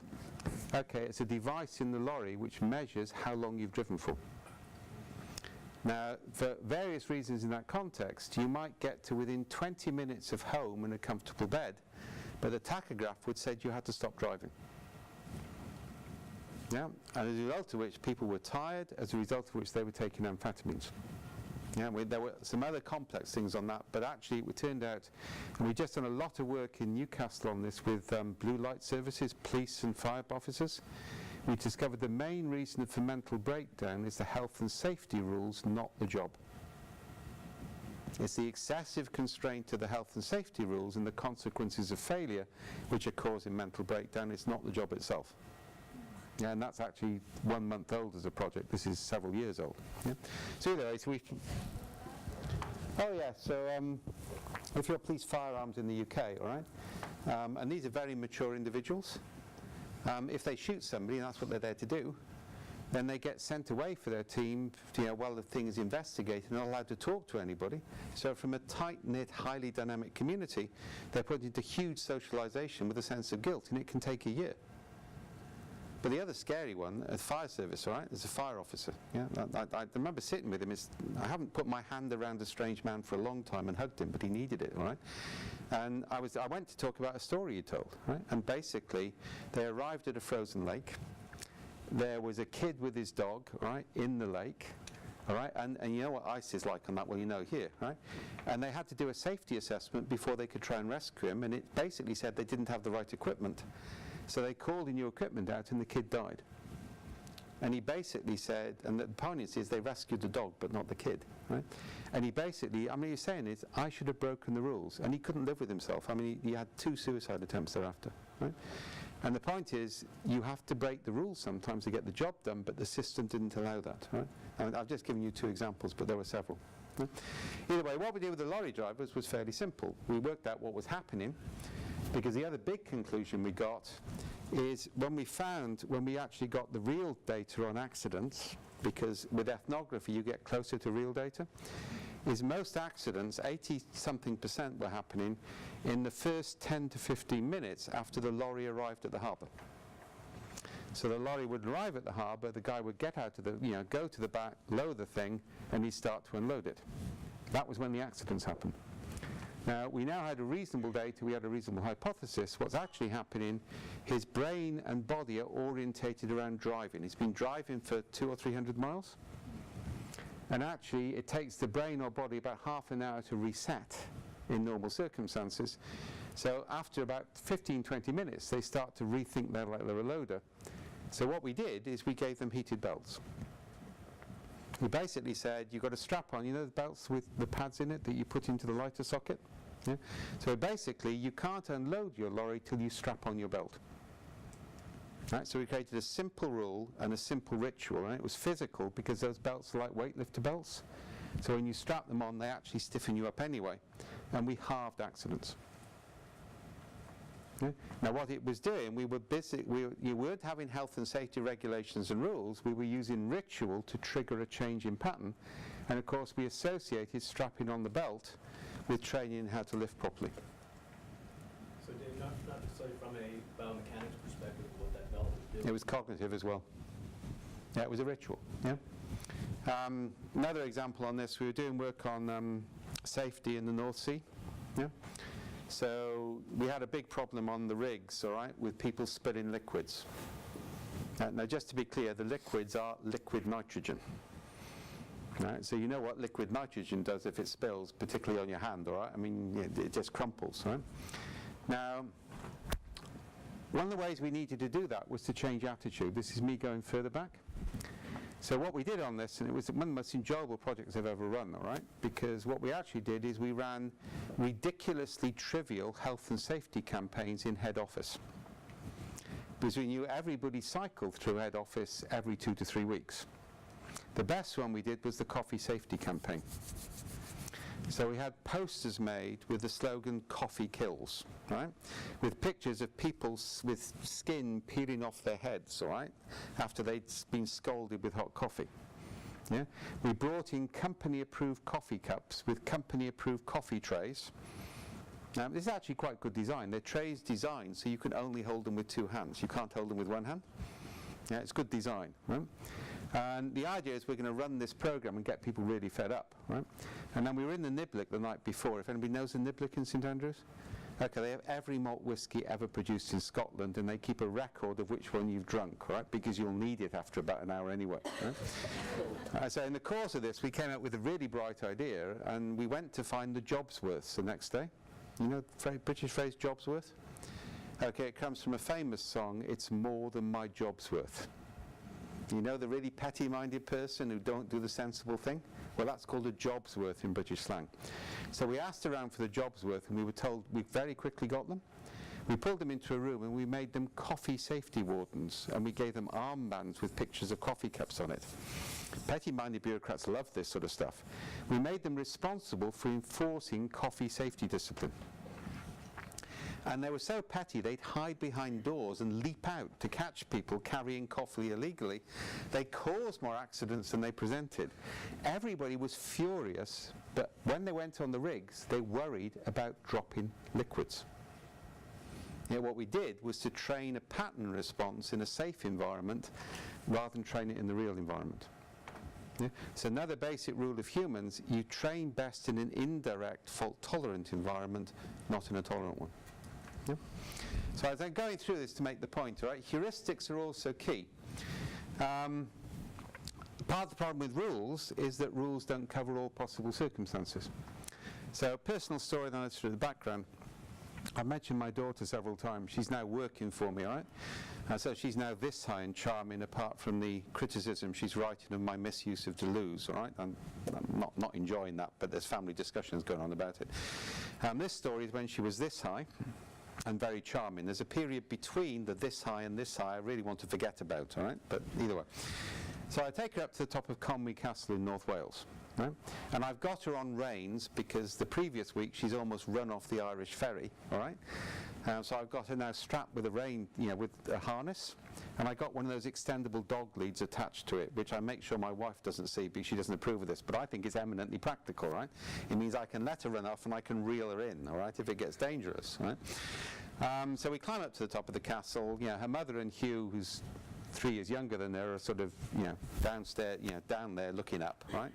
My wife has a fear of heights, so she's not going to come up.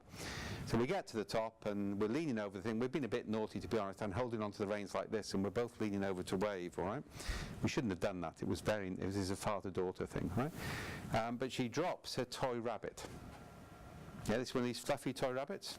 Falls down 20 meters and lands on a ledge. Now, this is the rabbit without which we cannot sleep at nights. You know those rabbits? Yeah. Now, this justifies any amount of rule breaking by a father who is in no way responsible for this, but will be highly held. I'll be the one getting up at midnight. And given the way my family remembers stories, on my deathbed, they'll remind me of this, all right, the day I lost Lisa. So I can't cope with this, right? And my hobby then was climbing, which I'm now back to. Right? So from a climber's point of view, a castle wall is nothing. It's vertical. It's got lots of handholds. I mean, most of the time you're hanging by one finger, right? So I tie her to the flagpole with the reins. Well, this is sensible precaution, right? Go over the wall, climb down 20 meters, collect the rabbit, climb back up, yeah? Hand over the rabbit, yeah? Get a big hug, which is always nice, all right? Carry her down, right? To be met by the entire Conwy police force, there's only 3 of them, who finally got something to do something, all right? And get hauled into the police station for having broken the rules. Difficult interview for 20 minutes till they realise what I'd done, and their fathers too. So then Eleanor gets completely spoilt for the next hour while we swap father-daughter stories, and it's all okay. Right? Now, when I went over the wall, I knew I was breaking the rules. Yeah, which meant I was paying attention. And if I was paying attention far more than if I was following the rules. And as I went down, I suddenly found myself repeating a heuristic I'd learned when I first learnt to climb on the Idwell slabs. 3 points of contact, 3 points of contact, 3 points of contact. It was drummed into me for the age of 11. You don't move one limb till the other 3 are secure. Now, of course, as you become more experienced, sometimes you're moving 2 fingers, right? But basically, I was never safer because I knew I was breaking the rules. I was following a heuristic. Yeah? Now, the trouble is, if rule breaking becomes habitual, that's where you get more accidents because it's not exceptional. And I say the work we now do in aerospace is to create a rule about when the rules can be broken and heuristics that apply on the other side of the boundary. Now, this has been long known in military work, by the way. The US Marines, this is work Klein did, I followed through on. If the battlefield plan breaks down, capture the high ground, stay in touch, keep moving. And a lot of our health and safety work now is to identify the heuristics which occur in the stories of experienced engineers and codify those and attach them to teaching stories. And the principle is, if you have to break the rules under these circumstances, it's okay to break them, but now you have to follow these heuristics. If you fail following the heuristics, it's not your fault. If you don't follow the heuristics and fail, it is your fault. Yeah, because heuristics carry that sort of embedded learning. Right? And again, that's building on how things are rather than how we'd like to be.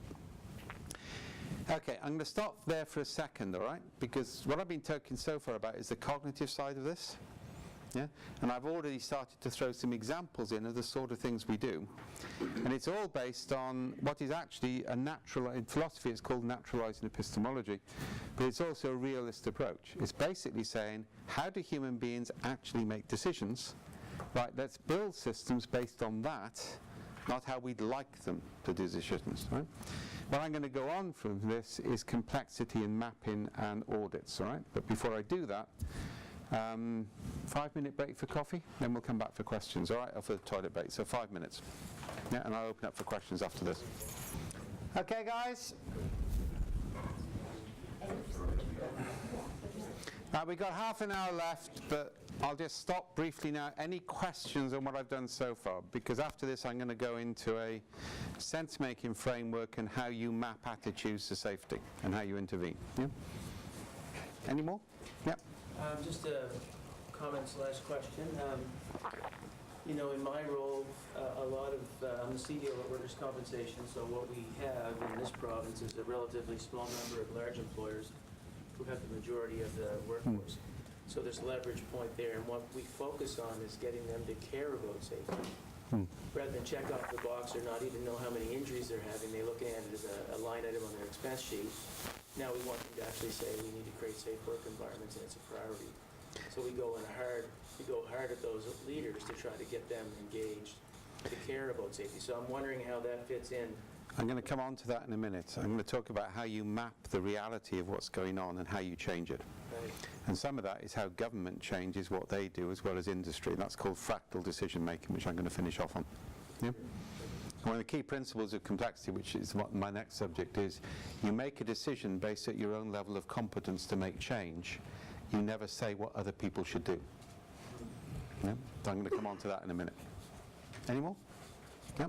So a lot of what we were talking about before in terms of decision making is, you know, based on the sort of naturalistic decision making of Gary Klein and Salas and his colleagues, and that I think works in a context where our expectations of positive outcomes are relatively low. So when you talk about firefighters or fireground commanders or a lot of their early work, and we did this in the offshore oil and gas industry in the UK as well, that in an emergency response context, naturalistic decision making is helpful to describe how experts make decisions.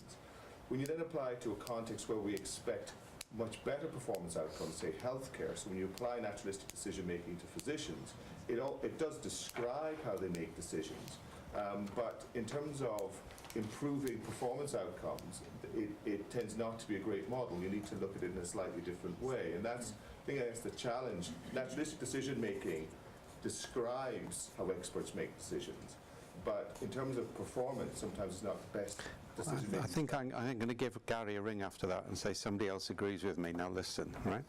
I'm not advocating naturalistic decision theory. I mean, I work with Gary a lot, right? He's a really good friend. Right? Just dragged his wife up a mountain, right? From my point of view, I think what we've now got on the cognitive science point of view is an explanation of what Gary discovered empirically, which we can generalize more from. Yeah? So I think you look, what Gary is doing is observational data from which he draws conclusions. He's in that tradition. Yeah? We're coming from a natural science tradition in which you start with what natural science has and you test against those constraints.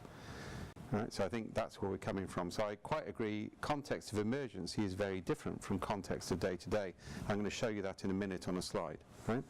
In terms of what you can expect. Right? And I think the trouble, the disagreement I've got with Gary is that he thinks he can train people not to do things that I don't think you can.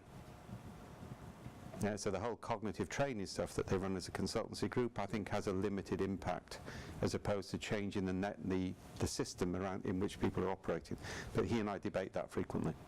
Yeah, and say Pat Crosscarry here locally again would again advocate that in emergency room physicians, that's what his work is, to say that you need to understand that decision-making strategy, but ultimately you need to put in forcing functions that limit the likelihood that you're going to... They do, but the problem with, and I often, one of the things I used yesterday is actually surgery as an example of this, yeah? In that you have enforcing restrictions like checking the number of surgical instruments left at the end of an operation. Yeah. And that's actually hugely important, because otherwise that gets neglected. But it's only possible in those environments because of the heavy training and the heavy investment. It doesn't work when you move it into day-to-day operations, because you haven't got the same investment in training, so you've got to do something different. Yeah? Yeah. So I say, my issue with Gary is I think the cases he studies are context specific, therefore you can't generalize. And that's where we're working and other people are working. But the game I meant, the multiple failure thing, that I developed with Klein in Singapore. Yeah? Okay. So what I'm going to do briefly now is to deal with one of the core sciences we're working with, which is complexity science. Now, I haven't got time to go into this in depth, but I'll make a statement. Systems thinking came in the 1980s, yeah?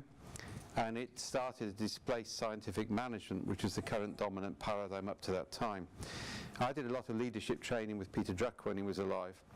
One of the conclusions we came to, well, yeah, I got ritually humiliated first, all right? I made the mistake of criticizing Frederick Taylor and the Hotel Dell at a major conference, and Drucker was the next keynote, and if you've ever been taken apart by a 96-year-old genius, yeah? I was a puddle of humiliation in the corner of the stage, but he decided I might be retrievable and took me out for dinner, right? Anyway, after that we taught leadership together, which saved me in IBM a couple of times. They'd never had somebody work with Drucker. It's a good story, actually. There was a group who were trying to have me fired, and Gerstner had just got a brochure with my picture and Drucker's picture on the front as an individual invitation to CEOs to come to a workshop. And he'd written a post-it note with, "Who is this? They work for IBM, I need to meet them." And half an hour later, 3 people came in with faked evidence to have me fired. And it was a major mistake on their part, all right? Normally it would have worked, but it didn't work on that occasion. So you learn these things, right? But one of the conclusions we came to is that actually complexity thinking, which is a radically different thing from systems thinking. The reason is complexity deals with systems which don't have linear causality, which means statements about the future are dangerous, but statements about the present become more important. Yeah? Now that's a major paradigm shift. The conclusion Drucker and I came to is complexity theory has more in common with scientific management than either do with systems thinking, because both recognize the criticality of apprentice models of learning and human judgment. Yeah, that they go for augmentation of that, but they do it differently. If you look at what's happened with the engineering disciplines, they've tried to remove human judgment into processes and spreadsheets. Yeah? So the concept of ambiguity is critical to complexity and critical to ecosystems and critical to scientific management. Engineering approaches don't like ambiguity. Yeah, they try and eliminate it. Right? So please don't confuse complexity theory with systems thinking. It's actually different. Yeah? This is from Brian Arthur, who was the first person to introduce complexity science to economics. He lost tenure at Stanford over this. Well, do something radically useful, and economists are never going to like it, right? If you haven't read it yet, read Donut Economics by Kate Ramuth, who's a friend. I mean, they're a group of economists who, when they were students, they basically said economics is based on entirely false premises, it's not a science. And a few of us said to them, yeah, but you've got to prove yourself before you can criticize it. So they all got PhDs in economics. Now they've written Donut Economics, which is a devastating criticism of neoclassical economics. Yeah? And basically says in the way that the ecosystem and the needs of society have to constrain the concept of free market. It's a really good book. Yeah? I think the title needs to be a bit more serious, but it makes it easily memorable. Yeah? So anyway, complexity deals with systems which are basically constantly changing. And people don't like that. But on a day-to-day basis in our families, we deal with it. It's not that we don't know how to deal with complexity, but it's how we manage children. We kind of forget about it when we come to work. In fact, I have a basic heuristic. If you're not sure whether it will work, think, would it work with your teenage children? If it wouldn't work with your teenage children, why the hell do you think it will work at work? Yeah? Although just to scare you, there are consultants in the States now who come in and actually set KPIs for families, including writing family mission statements and identifying measurement protocols for the children. I put that along with the fact I'm not allowed to talk about evolution with the Ebola management teams in the States because it's a controversial theory, right? Yes, the States is quite a scary place at the moment, right? Don't talk about right-wing trolls. I actually got escorted by the FBI to a software testing conference at Nashville. because I had to send off the tweets I got in from some NRA guys, and they assessed it as credible threat, right? So right-wing trolls are scary.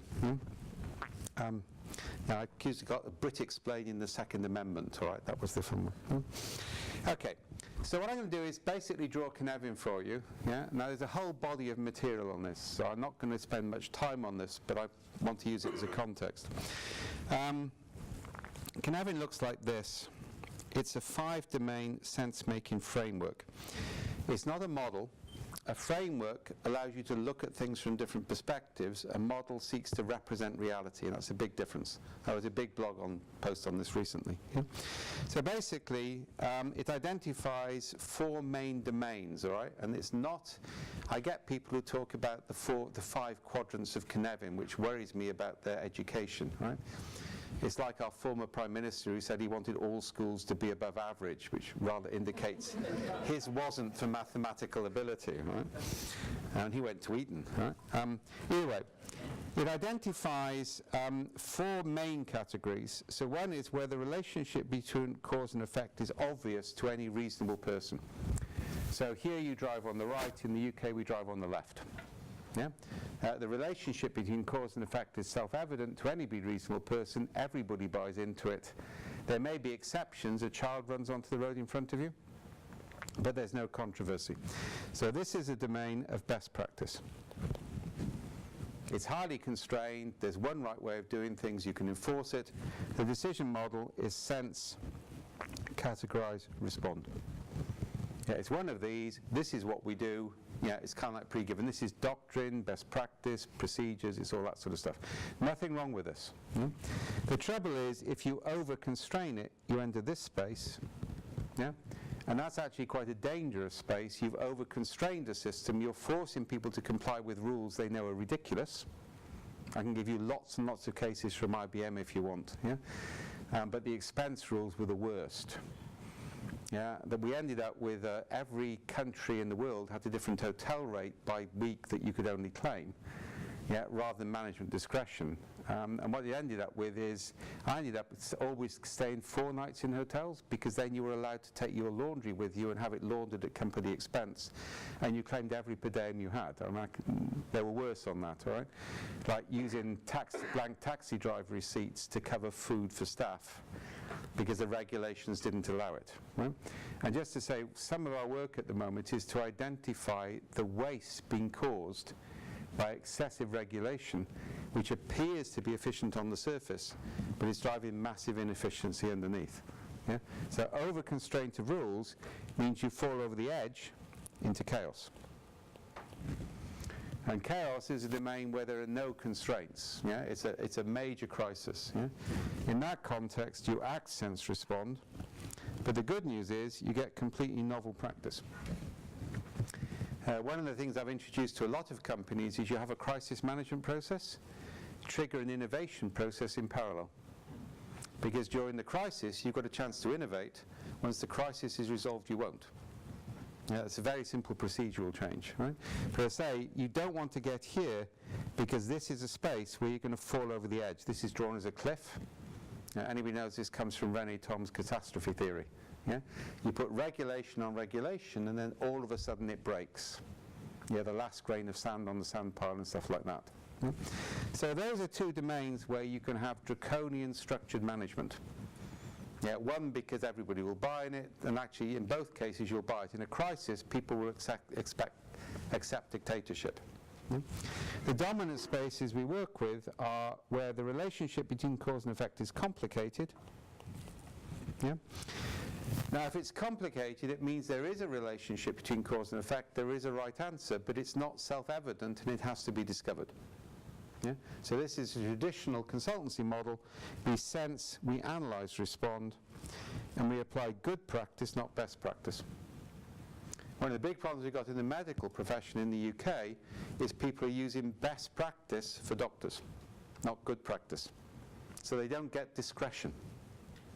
Yeah? And the trouble is the best practice is built on the assumption of single morbidity, average response, and doctors are dealing with multiple morbidity, non-average response. So basically this is if you've got this education, you've got these qualifications, within these constraints you've got discretion. And that's called good practice. Best practice is this is the way you do it.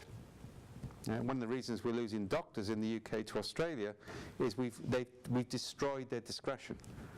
Their computer tells them what to do. They're not allowed to make a decision based on what they know about the individual. So the good practice, best practice distinction is a really important one, and it means you spend less money. We then get complex. In a complex world, you do parallel probes to discover what's possible.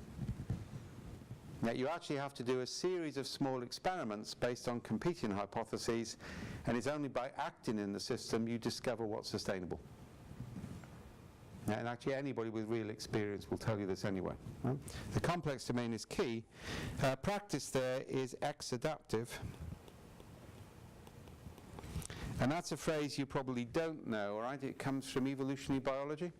So adaptation is a linear process, which you can see in the fossil records. So for example, a dinosaur's feathers. And by the way, we now know that all dinosaurs had feathers. Now, fascinating stuff coming out of North China. So I'm a frustrated geologist.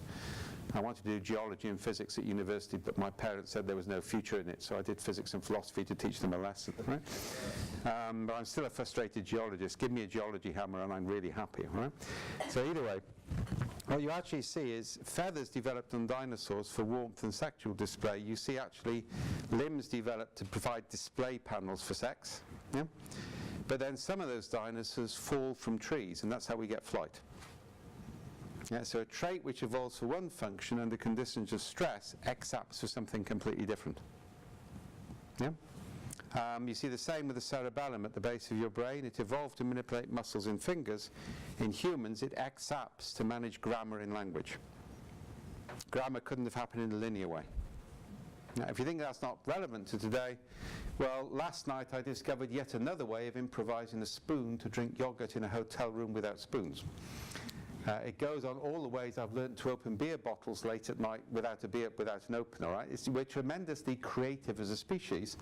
And just to throw one in for you, the reason is, and it's actually the reason for the evolution of art in humans, art comes before language in human evolution. And it turns out what art allows us to do is to go up a level of abstraction and create novel connections. And that in biology is called X-adaptation. So if you focus on STEM education, you're potentially destroying the capacity to innovate. It turns out art is actually critical to this because of abstraction. So either way, learning in the complex space tends to be rapid repurposing. You can't predict what's going to happen, and you have to make use of what you've got. Now, exaptive learning can be very powerful. So when a Raytheon engineer in 1947 notices a chocolate bar melts in their pocket and realizes the significance of it, we get microwave ovens. Loads of Raytheon engineers didn't notice that. They just swore and had their trousers clean. The history of technology, in particular the history of pharmaceuticals, is actually a history of exaptation, not adaptation. So actually one of the things we do in a complex space is we make sure we have sufficient redundancy, that there's sufficient material that people can adapt very quickly to unforeseeable circumstances. And systems for exaptive learning are narrative-based, ambiguous, not structured. And notice on this, coming back to the earlier question here, everything on the right can be documented. Everything on the left can be partially documented, but you adopt different processes. Now, just to throw it, I'm not going to spend time on it, Cynefin actually has a liminal aspect. So this is the process of transition from complex to complicated. This is actually purposeful innovation or sense-making. Now, I'm not going to go into that now, but that's your basic framework. You'll find a lot of articles using this in health and safety in multiple disciplines and multiple fields if you go on Google Scholar. And the reason is it basically says, work out which domain you're in and behave accordingly. This here is called the domain of disorder, which can be valid, or it can be invalid. And that's the state of not knowing which domain you're in. So if you have a single ontology framework, you make everything what you're most comfortable with. And that's one of the dangers we got. So that's Cynefin. Now, that leads me on to narrative mapping. And this is based on a lot of work we've done over the years. This comes from the human terrain mapping. And this is also known as abductive research or distributed ethnography. So what we do is we get people, remember I talked about students with cab drivers capturing stories? We've done the same work by getting engineers capture narrative throughout their shift, in return for which they don't write a shift report. We're doing the same with nurses at the moment. If you capture continuous narrative throughout your shift, you don't have to write an end of shift report, because actually the real-time observational data is better for us than the end of shift report anyway. First time we did this, the US Army in Afghanistan, we said you don't have to write a patrol report if you keep continuous observations in the field. Everybody complied with that, because if you don't know, I mean, they're on 18-hour, 20-hour patrols, carrying pack weights, which means I think 2/3 of them will have to have knee replacement operations in their early 30s. Yeah? The weight of body armour is huge these days. Right? Now, actually, continuous capture is better for us anyway, because we can look at multiple human observations in real time from a military intelligence point of view, and we can combine it with our mechanical sensors, which means we've got human metadata overlaying mechanical metadata, and that allows us to actually do an awful lot of work on IED detection, improvised explosive devices. Yeah? And it's much better for military intelligence. Right? So that's what we're doing. Yeah? But the key on this is it has to be a quantitative approach, not a qualitative approach. And we need to be able to capture data in multiple forms. So we capture pictures or anything else. So it's easiest to show this before anybody asks the question. So this is a basic standard setup. This is actually a leadership one, not a safety one, to make the point. So what happens is people can type in a story. Yeah. They can take a photograph or use an existing photograph. So being as your health and safety, I'll show you an example of me getting it wrong. Yeah. Do not climb Welsh mountains early in the morning without breakfast, improperly equipped when you're very tired anyway, right? That resulted in 8 stitches, right? But I did walk down the mountain and I did drive to the hospital. I'm still quite proud of that, all right? And it's the best tweet I've ever written. Red Dawn on Triven is how I broadcast that one, right? The family had never quite forgiven me for it. Right? I can record a story, yeah? And you notice this is any combination thereof. So we got nursing staff, for example, who will take a picture, record something, and the point is we're not going to interpret this by experts, neither are we going to allow computers to interpret it. The person who contributes the material will interpret it. Yeah? And the way that's done is by giving it a title. By the way, in health and safety this is important because we allow people to retain the story but share their interpretation, which means they can share failure more effectively. Yeah? Because they know they've got confidentiality of the source material that can only be released with their permission, but we've got their interpretation. Yeah, which is what we really want for data analysis. So basically then, we index it, and this is a method we developed. You're basically placing things onto triangles. Yeah, there's papers on this in safety. Yeah? Now, the reason we use triangles is very simple. It creates a cognitive load. Remember thinking fast, thinking slow? If you have a Likert scale, you all know Likert scales? You know what answer people want. So you gift or your game, you don't think. You see people fill out a questionnaire, they're just going down it quickly. Yeah? Here you have to scroll around between up to 6 triangles, and what it does is you don't know what the right answer is, so it forces you into novelty receptive processing.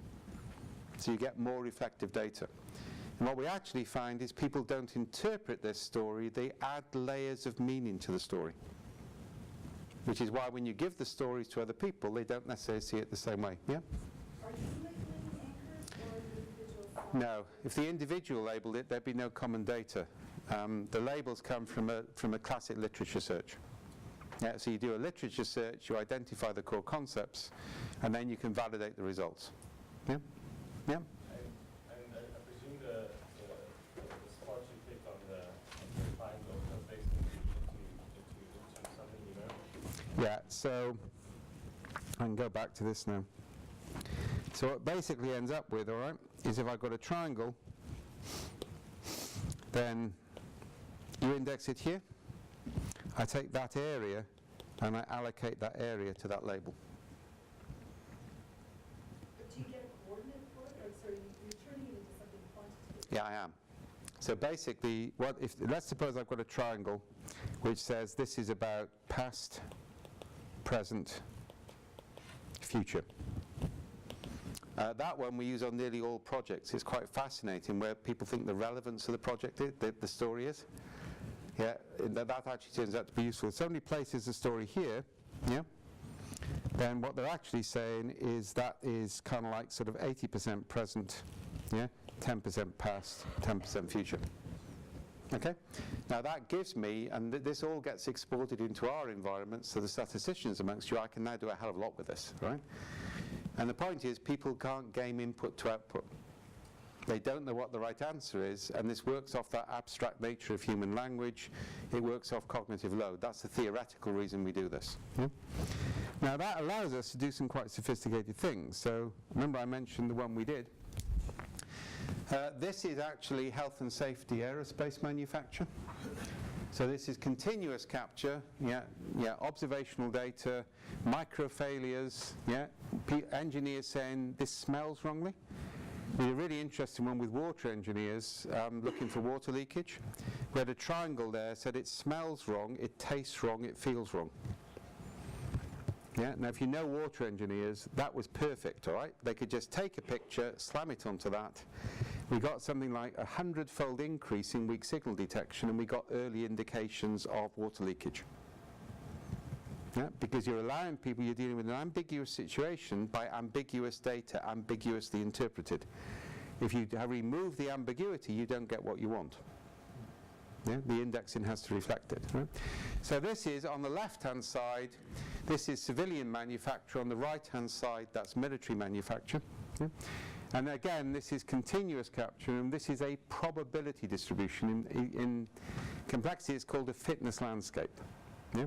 So basically, a dense pattern of contours indicates a pattern of behavior which people can't escape from. Yeah? And what I've got here is two dominant patterns. Yeah? So if you look at this, the vertical dimension on this, by the way, is de facto rule compliance. The horizontal dimension is job completion. So you can immediately see in civilian, I've got an interesting question, because either people follow the rules or they get the job done. The two are mutually incompatible states. Now interestingly, every focus group, every interview, every workshop says they're doing both because they know that's the right answer. But the day-to-day observations of real engineers says something different. I presented this to the board, nobody challenged that. They kind of like knew it was happening, but now we had the evidence to support it. Yeah? Military looks a bit better because we got this group up here, which is rule compliance, job completion. That turns out to be nuclear weapons testing, which sort of creates an existential quality to rule compliance and job completion, and you never get starved of resources in that field because of the negative consequences. So it's not a replicable context. Yeah? We then got get the job done, ignore the rules, and we got this one, which is I've given up. That's the pattern we're seeing on nurses in hospitals. Yeah, and we're increasingly seeing this in government compliance as well. Yeah? Now that's the map at board level. Yeah? So now what the board have to do is to say, what can we do? Remember this concept of decisions within context? Yeah? I can't say everybody has to behave differently. I say, what can we as a board do? And here we come into a key thing. This here is called an adjacent possible. It's a cluster of micro-narrative, which is a much better place than here, but it's not there. To try and shift the thing up here is a journey too far. But we can shift it there. That's a stepping stone, an adjacent possible. So now as the board, we look at that, and then immediately the stories appear. So I've got the objectivity of numbers with the explanatory pattern of narrative. Yeah? I look at the stories and we say, what can we do tomorrow to create more like these, fewer like those? Now that is a whole new theory of change. Yeah, what can we as a board do tomorrow to create more like this, fewer like that? And the thing they came up with is you've got 10 years experience and somebody with at least 5 years experience signs it off, you can break the rules. But you've got to follow these heuristics and document it. Yeah, and that actually made a huge improvement in safety. in terms of the intervention, because it was a recognition there are times that you've got to break the rules. Well, okay, but you can only do it if you've got this amount of experience, somebody else agrees, and you go public. Right, and that was something the board just did. Now, the key thing about this is, of course, as you go down from that, sorry about this, I need to just slam my slide in quickly.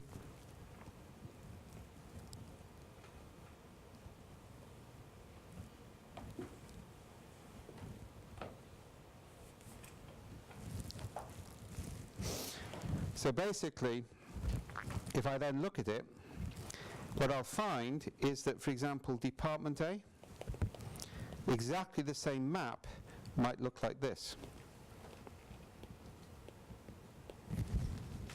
Same source data, that department has a different pattern. So what they've got to do is to say, how can we create more like these, fewer like those, more like these, fewer like those.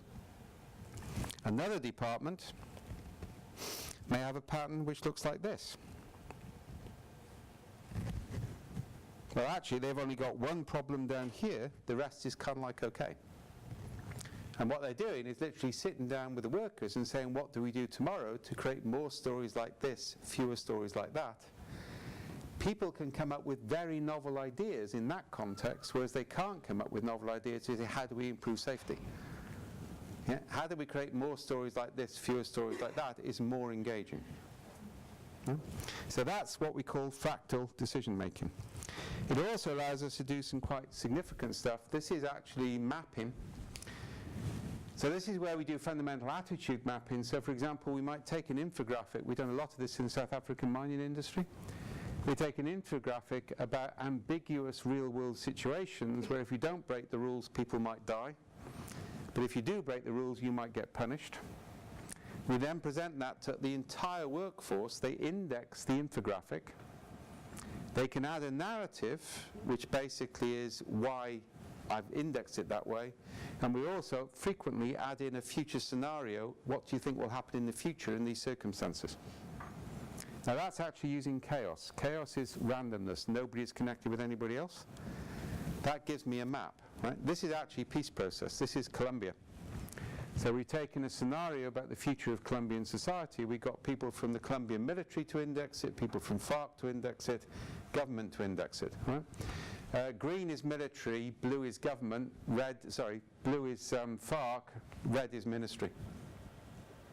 Now you can see at this point, that is not a scenario about the future there's any point in having a discussion about. Because the two dominant groups see it radically differently. The only thing they're agreed on is the red guys are a bunch of idiots. Yeah? Now our strategy here, which has actually worked quite well, is what we then start to say is, okay, what we need to do is to make that more extreme and that more extreme so we get a new central consensus. Now I say that in the context of peace and reconciliation. I've done that in safety as well. Yeah, the issue is, as long as you've got a rule system, which basically means, and I'll give you the political example. Part of the problem we've got in the States at the moment is every time the left wing in the States do something they think is right, they keep the centre of the right aligned with the extreme right. Because they just create stories which can be used to propagate. Yeah? Now you see this all the time, right? You've got to make the extremists more extreme so the centre's there. And it's exactly the same in attitudes to health and safety. Now the key point about this is what we're doing is we're measuring attitudes, not compliance. And attitudes are lead indicators, compliance is a lag indicator.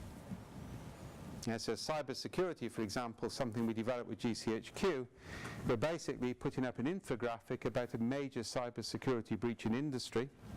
We're presenting that to all government employees, and in the same half-day period, that's critical, they index it and they tell the story of why it couldn't happen here, and they create a scenario about the future if it does. That allows us to map attitudes to cybersecurity. We can then make small changes now. What can we do tomorrow to create more like this, fewer like that? Rather than wait for a compliance breach, a point where we can't trust what anybody says. And by the way, we've just done a scenario planning exercise at the same time. Now this is probably one of the most important things I'm going to leave you with, is mapping attitudes to safety is 90% of the battle. Because at attitude level, you can intervene, and if the attitudes are right, the compliance kind of like tends to follow. We tend to focus on an outcome, not the starting condition. And just to indicate where we're going with this, the other big piece of work we've done, this is within the counter-terrorism tradition, is where you get an actual terrorist outrage. You take all the casual observations of agents that you've built up in advance, you now know they're significant. So that's a training data set. I can then use that training data set to trigger alerts when a similar pattern follows. Yeah, and that's called an anticipatory alert.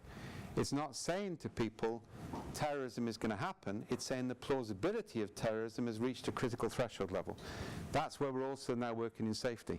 Every time you have a failure of safety, you gather the observations, which you now realize the significance of. Those become training data sets. You can then create alerts at a plant level, which basically says the plausibility of failure is increased. Now, one of the interesting things here for government is starting to create these as common systems with shared data, because people's thoughts about the future are not confidential, and we can do benchmarking and safety.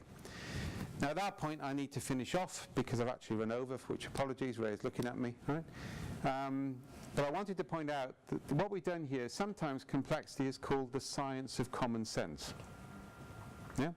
So the whole principle is recognize reality, map attitudes, modify attitudes, yeah, and actually hold this key distinction between rules and heuristics, yeah, and recognize that tolerance of failure, the key thing is early detection, fast recovery, because actually that way failure is less impactful. If you try and pretend failure will never happen, failure gets suppressed, the tensions build up in the system, you get catastrophic failure. So I've given you the theory, I've given you some of the practice. It's not all of the available practice, this is stuff we're working on. Any questions? Yeah? I'm still fixated on the figure a couple of slides back, and it was about, you were looking at the, so the X and Y axis, Yeah. following the rules, getting the job done. I'm trying to think of a health and safety example of the adjacent possible in that situation. You'd have to go to the raw data to get one. But that's where you're trying to, so when you talk about nudging, you're trying to... Yeah, and this is nudge, well, we're trying to avoid the nudge word because that's heavily associated with manipulation in behavioral economics, right? I mean, I famously said to Halpern, right, you guys don't nudge, you yank. Yeah, you decide where you want people to be and you try and manipulate it. What we can do is map when people are ready to change, which means you can nudge it when the system's ready to change. Yeah, and that's the difference. But the point is, the value on this is the raw anecdotes of the people you're dealing with, not abstract cases. I'm just trying to visualize how it works in practice. You know what I mean? Is it about finding out what the adjacent possible stories are? If they were No, there's a simple rule. No, because you've got them. Yeah, what you've got is on that map. So I mean, I haven't got a landscape up, but if I show you, if I go back to the raw triangles, all right, so this is, yeah, that's the actual example. Yeah? So each dot represents a story. So what I can say is I want fewer like these, yeah, and more like those. I've deliberately chosen one in Arabic so you don't get fixated on the stories, all right? And I can actually say that is an adjacent possible to revenge. So shifting it down there is more likely to be successful. Are you trying to figure out something that you introduced? No, it's already in the system. This is actually mapping the stories people have told in index. This actually represents what they themselves have said. Now, if you haven't got an adjacent possible, you might say, what could we do to create stories which will be indexed like this, so you get an adjacent possible? Yeah? But the point is, you're mapping what actually exists, and you're seeing what you can change. And you're doing that because you've got a distributed human sensor network self-interpreting their own material. All of that material, that one, all right, that was kids gathering stories from adults on the streets of Libya. Yeah? And so those are actual stories told by adults and indexed by adults, so actually it is an adjacent possible. It's a pattern of stories. Yeah? Any more? Yeah? In the sort of continuous measurement piece that you talk about with the nurses, I'm just sort of curious about how much time is involved in doing that. Yes, I gave this one yesterday, but I'm sharing this one. I would say that was a good question, but I learned not to do that in Australia once, where they said, we didn't ask you to rate your question, you pommy bastard, we asked you to answer it, right? Which is a good put down if you ever need to use it, right? Sorry, so, yeah, remind me, I shouldn't. Time consuming, you know. No, it isn't if you do it properly, right? The secret, it's an old rule of knowledge management I created. Never ask anybody to give you an hour unless you give them 2 hours back now. So never ask somebody to do something on the basis in a year's time my life will be easier because they won't do it. You've got to save time now. So what we do with nurses is say, if you keep continuous observations in this way, you don't have to write a shift report. Yeah? So what we're doing is, this is workbooks and journaling. Yeah? We send the same end of shift report, patrol report. Yeah? What we do is remove a burden from people in return for them doing something else, and we generally make it voluntary. If you want to write a shift report, carry on writing a shift report, but this is an alternative. I'm just wondering, are you doing it like with iPads? Is it automated in that? Yeah, sort of process? completely. And the software, that can be configured in half an hour, right? Once people have used it, you tend to end up with a thing being bespoke in their particular environment and open APIs, but that's downstream. But it's more in terms of how frequently are they journaling, or that's the. Well, that depends what you're trying to do, all right? So, for example, on a learning journal, this is what we do with leadership teams. It's every morning and every evening, and every time you notice something, all right? With patients, but we also now use in hospitals, every time you see a QR code or every time you see something abnormal. Now, patients are easy to motivate because it means they become subjects in their own health journey. With nurses, it's you record at the bedside like this, and you don't have to write it up later. Yeah, so the key thing is remove a burden to make it pervasive.